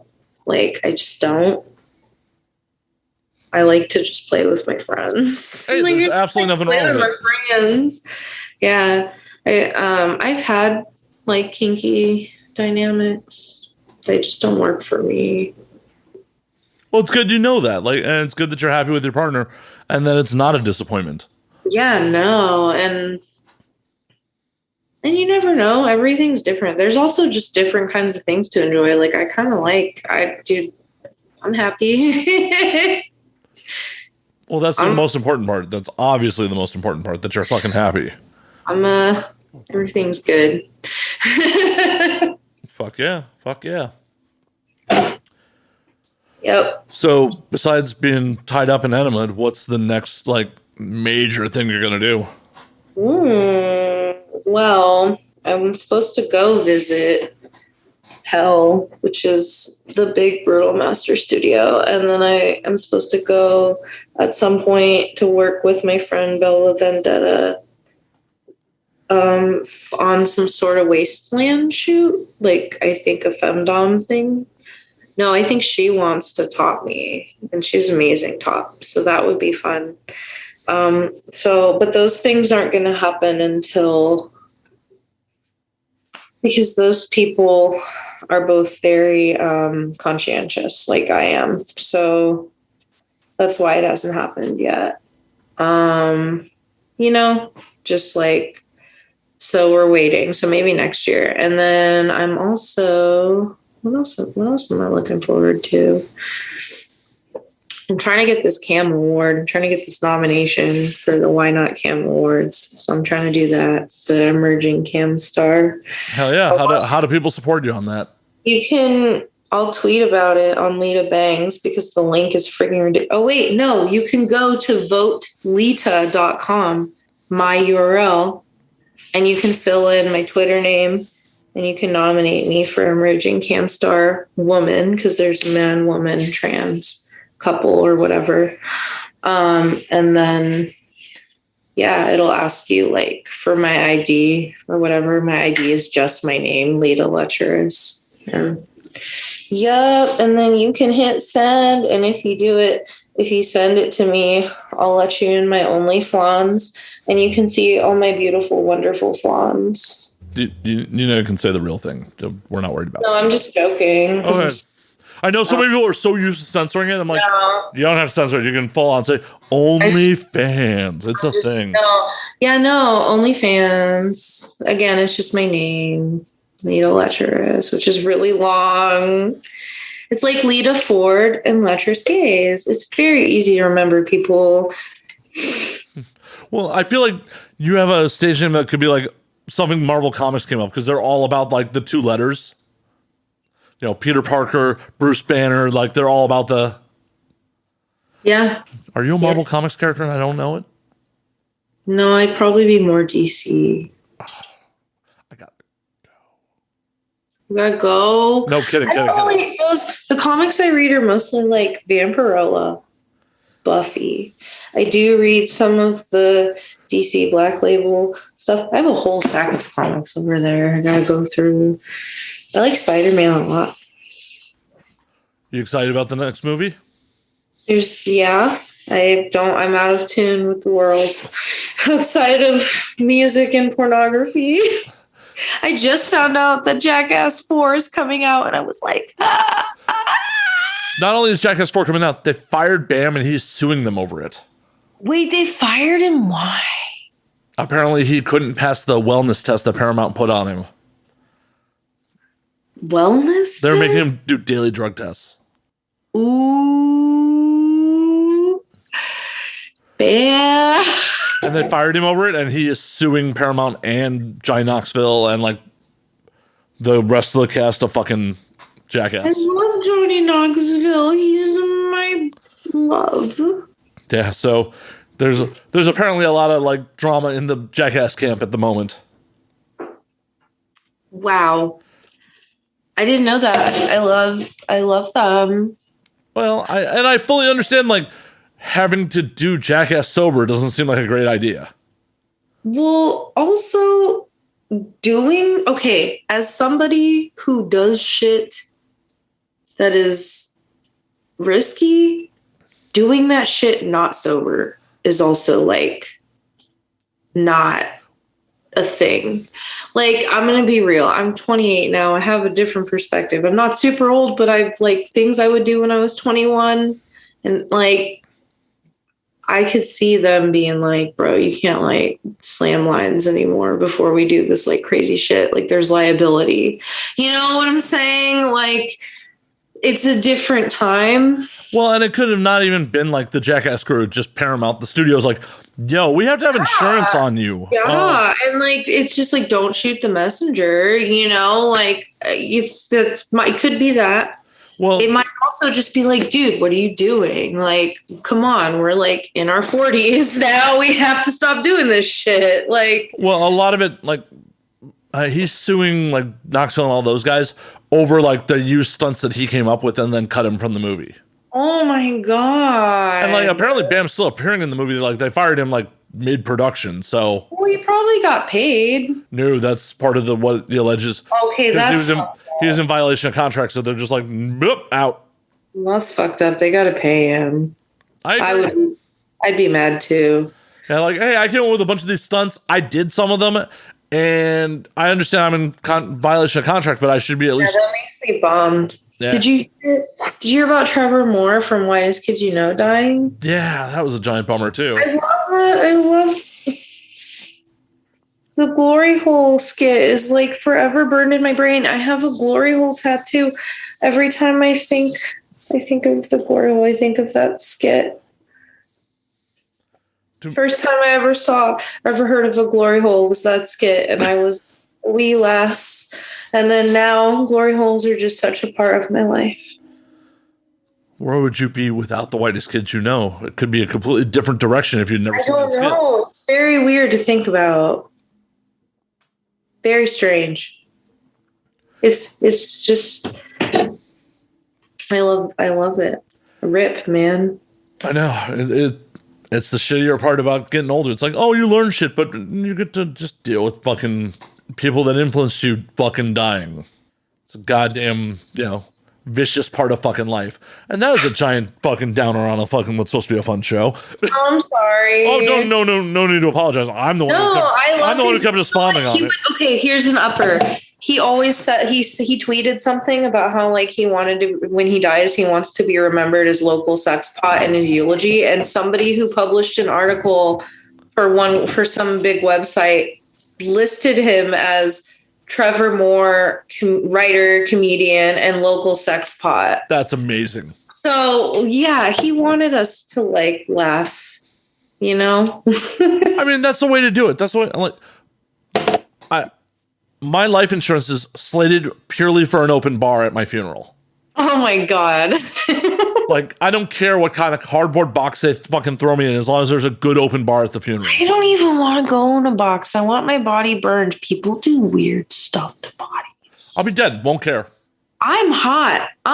What, are you saying I'm not? Oh, ouch. No, I'm saying. You're not saying, you're saying no one's going to fuck my corpse? What the fuck? That is some bullshit. You're like, no, you're unfuckable dead. I would fuck your corpse. I'm sorry. I didn't mean it like that. I was saying. Oh my God. You come on my show and you're like, no one is going to fucking molest your corpse. I see how it is. Oh my God.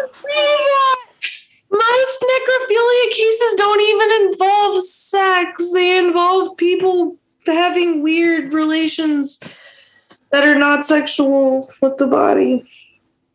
I mean, whatever happens when they get sauced up at my funeral happens.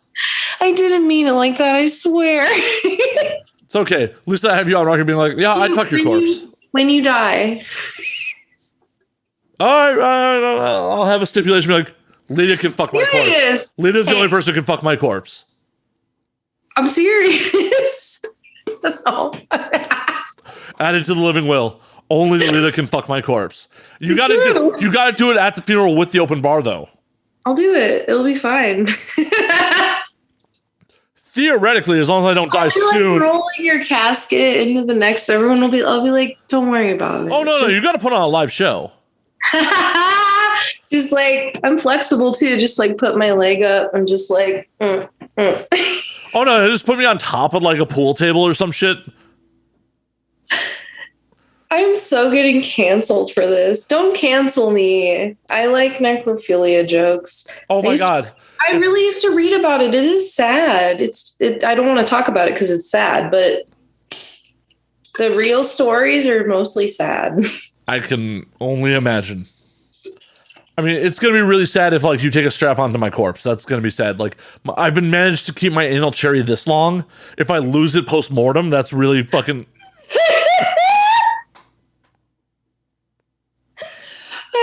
There's this fucking line again from that Righteous Gemstones show. He says, I hope Satan fucks you dry. Oh my God. You fucked my ass while I'm a corpse. I squirted embalming fluid. No. You're fucking, dude, your poor family. Yeah, I'm the youngest. Like, the only people I gotta worry about is like my niece. Listen, it's his dying wish. It's what he wanted. It's not really what I wanted, but I'll be dead and like I'm here to put on a show for people. Sometimes you have to suffer for the art. No. You won't even, it's fine. No, but I think I want to be cremated. I'm just like, cremated then buried, or like cremated and like paraded around on people's mantelpiece forever. No, that's stupid. People do that shit though. I know. Sorry, Grandpa.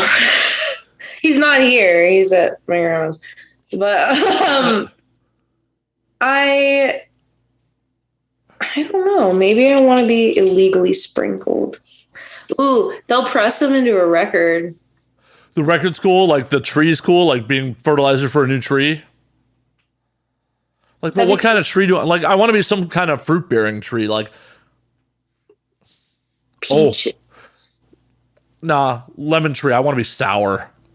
That's right. Peaches. They can also press you into a diamond.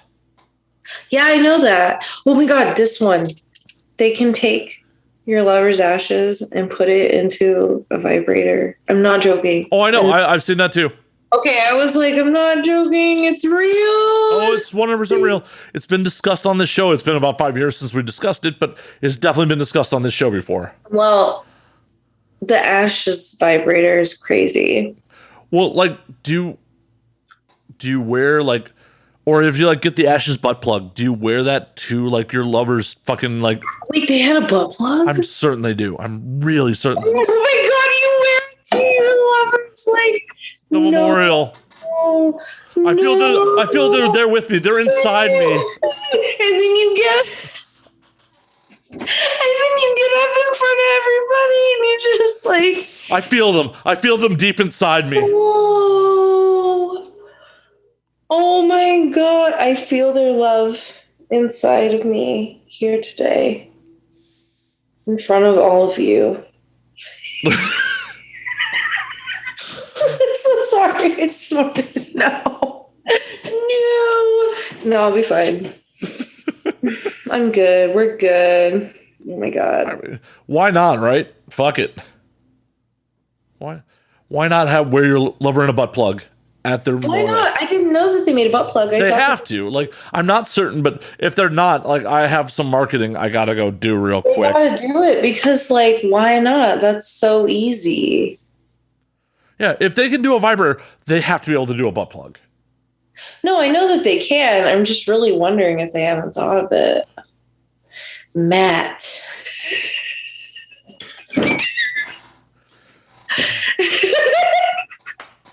I'm not so egotistical I was going to name it after myself, but I'm like, Matt, we have an idea.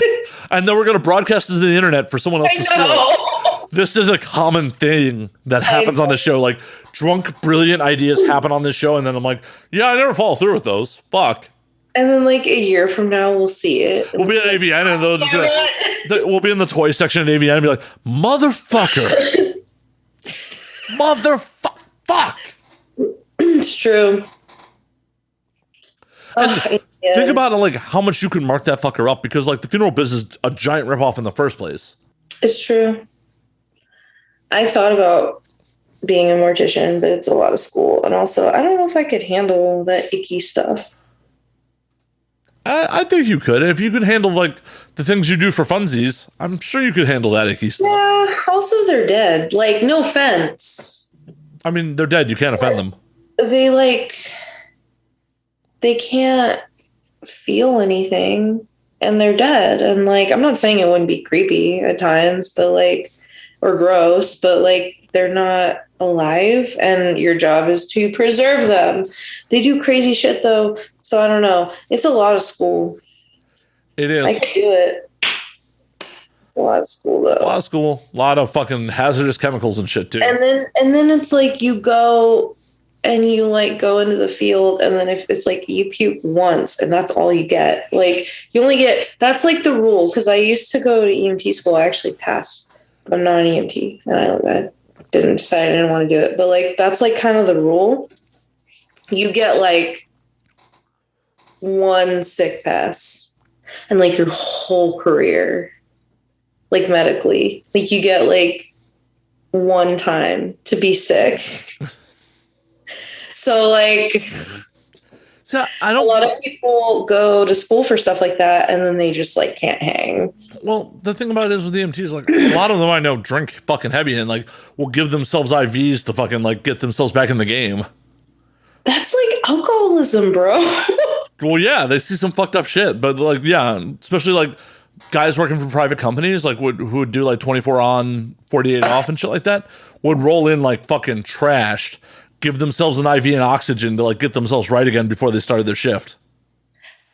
It's, now that you're saying it, I watch a lot of Grey's Anatomy, and now I'm starting to look at it differently a little bit. Some of the stuff they do on that show. Yeah, I mean, healthcare professionals, sometimes you gotta, like, question things. Oh, trust me. I've questioned. I don't want to get into, like, a whole political diatribe on how fucked up our definitely. medical system I'm is. just saying, I'm one of those people where I'm like, yes, I know. I get second opinions. I check up on things.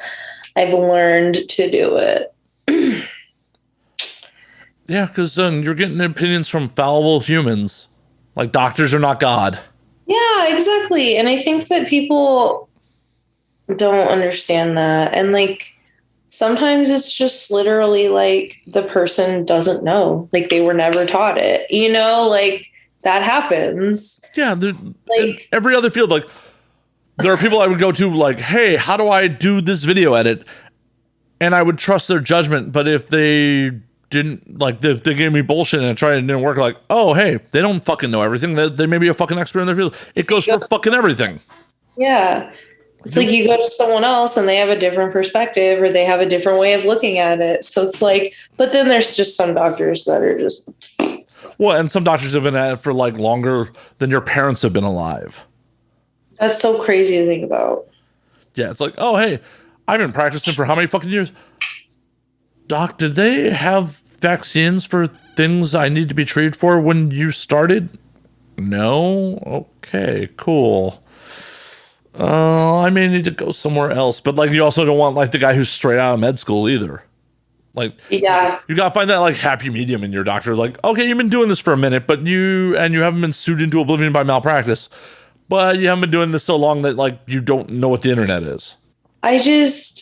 Doctors kind of freak me out. Like, not in a bad way, but like, takes a certain kind of person to be able to like cut into somebody, and like, human bodies are literally just like freaky machines, and like doctors really are just like kind of scary to me. Like, they know a lot of stuff, and sometimes they fuck up, and sometimes they try things, and like it's great, they figure shit out, but like sometimes they do some freaky shit, and I'm just like, well, and the thing about it is like, they also are human and have like lives outside of fucking operating and practicing medicine. So it's like, oh, I got into a big fight with my wife this morning. I'm fucking distracted. Whoops, cut that artery. Oh God, I saw this show. It's this funny show. It's called You're the Worst.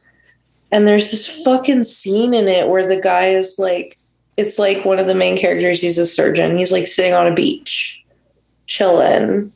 And then all of a fucking sudden, it's just like, he's like, it's a vision of him like on a beach. And then all of a sudden there's like blood splashing on his face.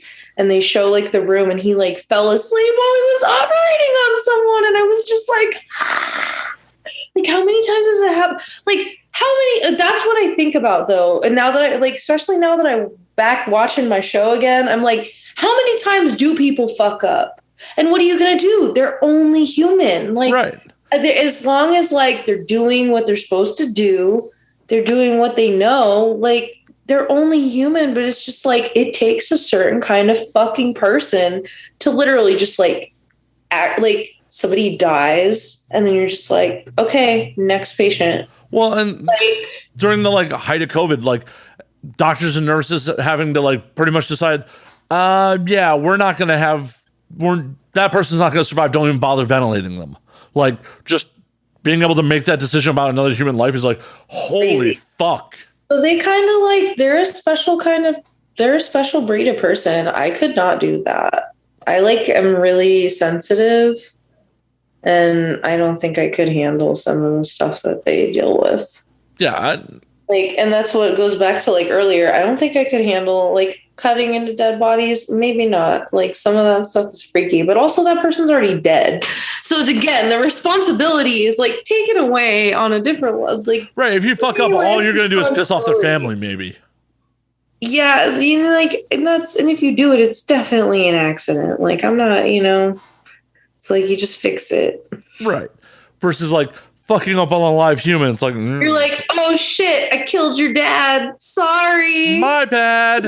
Oops. Anyway, no offense to any doctors. You're doing a good job. All the offense to all the doctors. Every last one of them. As next time I have to go to the doctor, my doctor's like, so what the fuck were you saying on your podcast, asshole? What the fuck was that shit? What was that shit?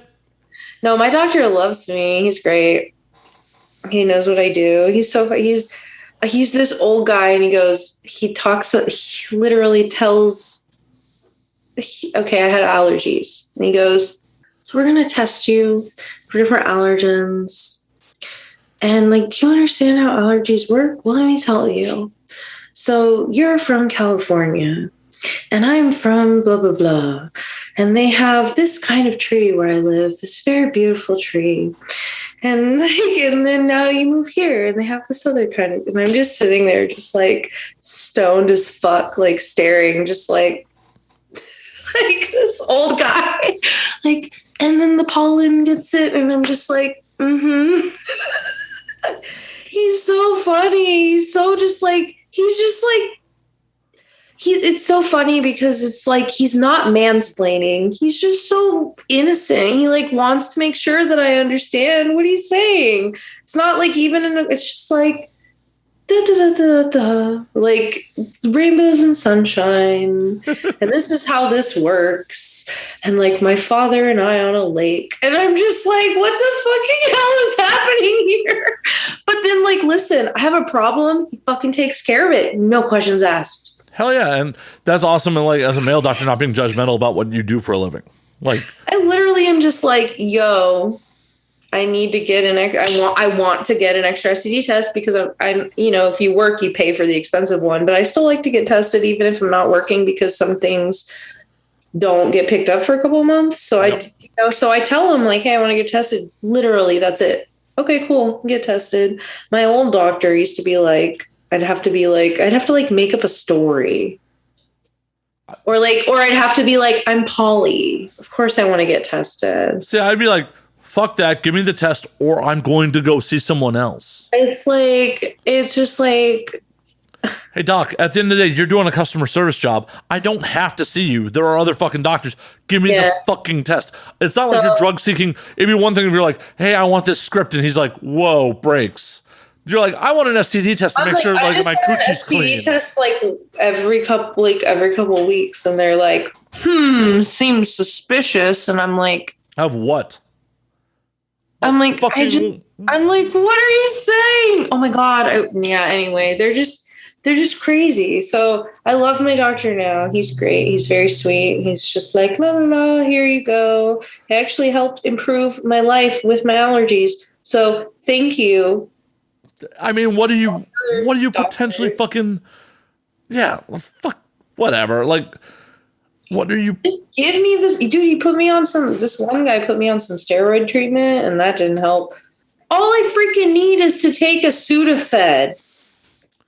But that just equals coma in my experience. You know what I'm saying? Like, just take a Sudafed and your fucking life won't be hell. Oh, wow. Imagine.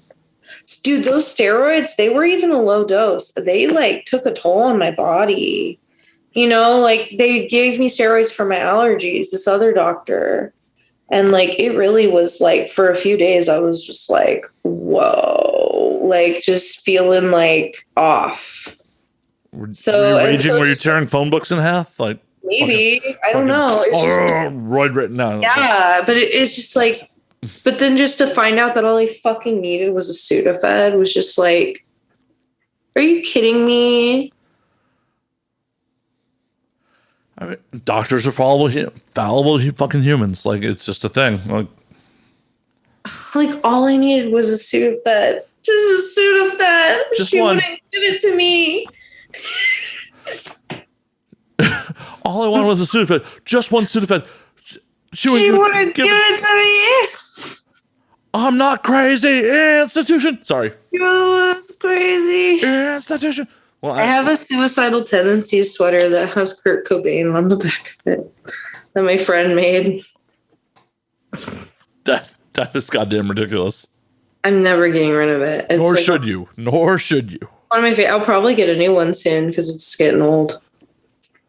That's kind of amazing. Send you the link. Subliminal SF, like San Francisco. Subliminal SF. Like, we'll check that out. That's fucking amazing. Yeah. Kurt Cobain was suicide. Oh wow. He made one he made it, and like Chris Rock ended up seeing it and reposting it, and then freaking what's his name from the Police? Sting? Ended up seeing it, and he got a cease and desist from the Police. He took that famous picture of the Police with their arms crossed. Yeah. And he put fuck NWA in front of it. Oh, I saw that shirt. That's him. Oh, okay. And Chris Rock posted it, and then before you fucking know it, cease and desist. He fights it though because it's like it's parody. Right. It should be fair. Did he win?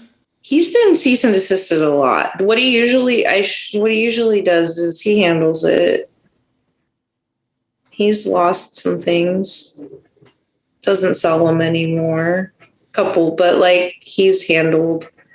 He has the LA Dodgers Slayer shirt.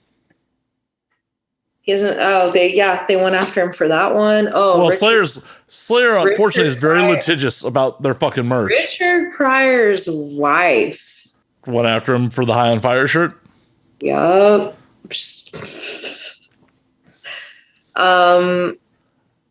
Who else? Yeah, I'm like, how many people have tried to sue you, bro? I mean, if that's your business, you're kind of like attracting enemies professionally at that point. It's just like, no, he's fine. He follows the rules. Like, if it's really an issue, he will take it down. And like, it's just like what it is. But he makes some cool stuff. I love it. It makes me happy. No, all that stuff sounds fucking amazing. I love dumb stuff like that. Like, I have this butter spray. It's a meme thing that I got at Omega Mart. It's like a big giant thing of butter scented air freshener. That's kind of wacky. Want to see it? Yes. For the audio audience, we are going to get butter air spray. Who told you this was butter? Do not eat. Home freshening spray. Seriously, don't eat this. What happens if you eat it? You thought, well, that's what the bottle says. You thought this was butter? I can't believe you thought this was butter. This is definitely not butter. It's water out. It's really like an air freshener. Can butter infuse your linens with a fresh and vibrant aroma of spring? Can butter cut through unpleasant odors like a knife through butter? Absolutely not. Who told you this was butter? Never eat this. It really smells like butter. Do you just spray your apartment? No, I got it. No. We went to Omega. My partner and I went to Omega Mart, and I got this, and I like memes, and I like to laugh at shit, and I thought it was just really funny, like, to have this random shit in my house. I have a box of Done.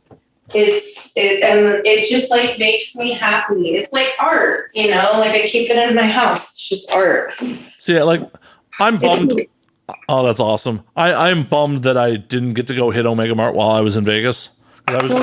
Come back. Well, I need an excuse to come back. Like, I was out there working for the last couple months, and like, oh yeah, I'll go hit Omega Mart. And then I don't have that gig anymore. So. I heard you were.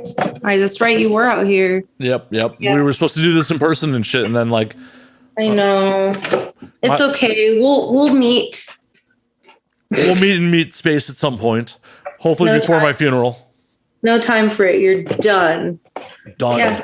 Sometimes I just look at it when I'm like doing my laundry because I really do. I put it on the shelf. There's nothing in it. I'm like, there's nothing in it. Some of the stuff they sell there, even though it's got joke labels, it is like actual candy or stuff like that. But I have just an empty box of Done. I keep it in my laundry room, and sometimes when I'm doing my laundry, I look up and I'm just like, I'm done. I'm fucking done today. Like, my box, I need it. I'm just done. My box is done. There's no time for it. And if it's not done, try Ultra Done. That's what it says on the side. It's so good. Like, how do you like? I just put stupid shit around me all the time. I wear like dumb shirts that make me laugh. There's nothing wrong with that. I like to laugh. I like to have funny things going on. I don't know. I like doomy and gloomy stuff, but I like to laugh. I watch Rick and Morty and I laugh. I watch lots of stuff. I was so angry last night that there was not a new episode. I haven't watched anything past the first one of the new season yet because I haven't had time. Unfortunately, the season finale is not happening until September 5th, so you have time to catch up. Okay, that's what you were going to say. I just wanted to forewarn you that. I wasn't going to do spoilers. I literally I just want to make sure. Last night at like midnight, because like I bought it on iTunes. I'm like, They did that to us with that season, though, where they split it in fucking half. But yeah, but they specifically said the season was going to be in whole, and I'm like, awesome. I'm going to go watch the. Wait a minute, no new episode? What the fuck? But they always do that on TV. They always make you wait a few weeks for the last episode. It's so stupid. Fuck you, TV. I want that shit now. They always do it. Netflix has fucking spoiled me. I want it all right fucking now. I know. I get like I'm just like, I'm going to watch it right now. Just blow through it. I love that shit. I love Netflix. I like Hulu. Hulu, yeah. I mean, I could live without the commercials from Hulu. I pay for the no commercials. Yo, when we get off air, let me get that login. Like, no, kidding. I actually take it down sometimes because sometimes I'm watching something on Netflix and I'm invested. So then I turn my Hulu off for the month because I'm like, there's no point. I'm watching Grey's Anatomy. I'm not watching SVU right now. I will watch my SVU a month from now. Well, see, they got me, like, because I got the whole Disney bundle, so I can have ESPN Plus, Disney Plus, and fucking. Do you have HBO though? I with do. Sopranos and Curb. Dude, I rewatched. Watch Righteous Gemstones. Then it's on there. I'll watch it. I literally just recently rewatched all 3 seasons of The Deuce. I've never seen that. Everybody tells me to watch it. Oh, it's great. It's great. 70s New York is just a great backdrop. And it's interesting, especially being in the biz, being like, oh, this is like when it really was an outlaw fucking industry. Very nice. Bravo. Bravo. Nice. Golf clap. I'll have to watch it for sure because I know when it first came out, everyone's like, how dare James Franco do a show about the biz? I'm like, well, first of all, James Franco is not tasteful. He's a good actor, but like he is are we really shocked? No. But at the end of the day, it's actually Dave Simon who created The Wire. Yeah. Like Franco's a producer, but Dave Simon who created The Wire is actually the creator writer of this fucking thing, and it's really well done. I have to watch The Wire. I haven't seen a lot of stuff. I just saw The Sopranos for the first time this year. The Wire is better. I'm just saying. I'm just giving you context for how behind I am on life. Well, you'll catch up. Don't worry. You'll get there. I'll be doing other shit besides watching so much stuff. And then I don't know. I watch things. Whenever. You'll get there. I have faith. I will get there one day. I want to hit my bong again, but I don't think I'm allowed to. Why not? Am I allowed to on here? Mm-hmm. I just wanted to ask. Because everybody's different. Some people are like, no. I mean, it just means I have to check mark it for drug use. I mean. Oh my God. You have to tell everybody that I'm a druggie. I'm just kidding. It's also a fictional drug. I was really joking. This isn't real. I mean, this is all fictional. No, this is just us talking. This is just a prop. This is a prop. This isn't real drugs. I could have another White Claw, but this is going to fuck me up. Well, we're actually going to be wrapping here in just a moment. Because I don't want to have another White Claw. I want to have a bong hit. Oh, and my pink bong. Have that bong hit, and then we're going to call last call on this motherfucker, and you can tell everyone where to find all your shit. But first, the bong hit. It is a very, very healthy bong hit for the audio audience. So, Lita, where can they find you on the thing? I like to smoke weed. I would take breaks, but nothing wrong with it. Where do you want to find me? Where can they find you on the things? Oh my gosh. Well, I have Twitter again. If anybody's listening, from Twitter, don't listen. I'm Lita Bangs, Lita, like Lita Ford. Like Lolita without the low, but that's not why I'm named. So just so you remember. So I'm Lita Bangs, like bangs, like hit stuff, banging, Lita Bangs. And then on Twitter or on Instagram, I'm just Lita Lecherous, my full name. I have same with OnlyFans. If you want to see me naked, you'll see me naked everywhere. You can look me up on Pornhub. You can Google my name. You can literally Google my name and find a lot of things about me. You can see some things. some stuff and some things. You can see some things. I Google myself every now and then. You'll see my website, lecherouslita.com. Everything is mostly my name. Or you just remember goth-gf.com because I'm the goth GF. I'm the goth GF for you. Fuck yeah. And just remember, very cute. When I die, Lita is going to fuck me at my funeral, so I'm gonna fuck his corpse. Yep. So remember that. Because not before then. No, at no time before then. I'm saving myself for death. Corpse, that's a specific word. Right. No, I'm just putting it out there, saving myself for death. To make amends for the fact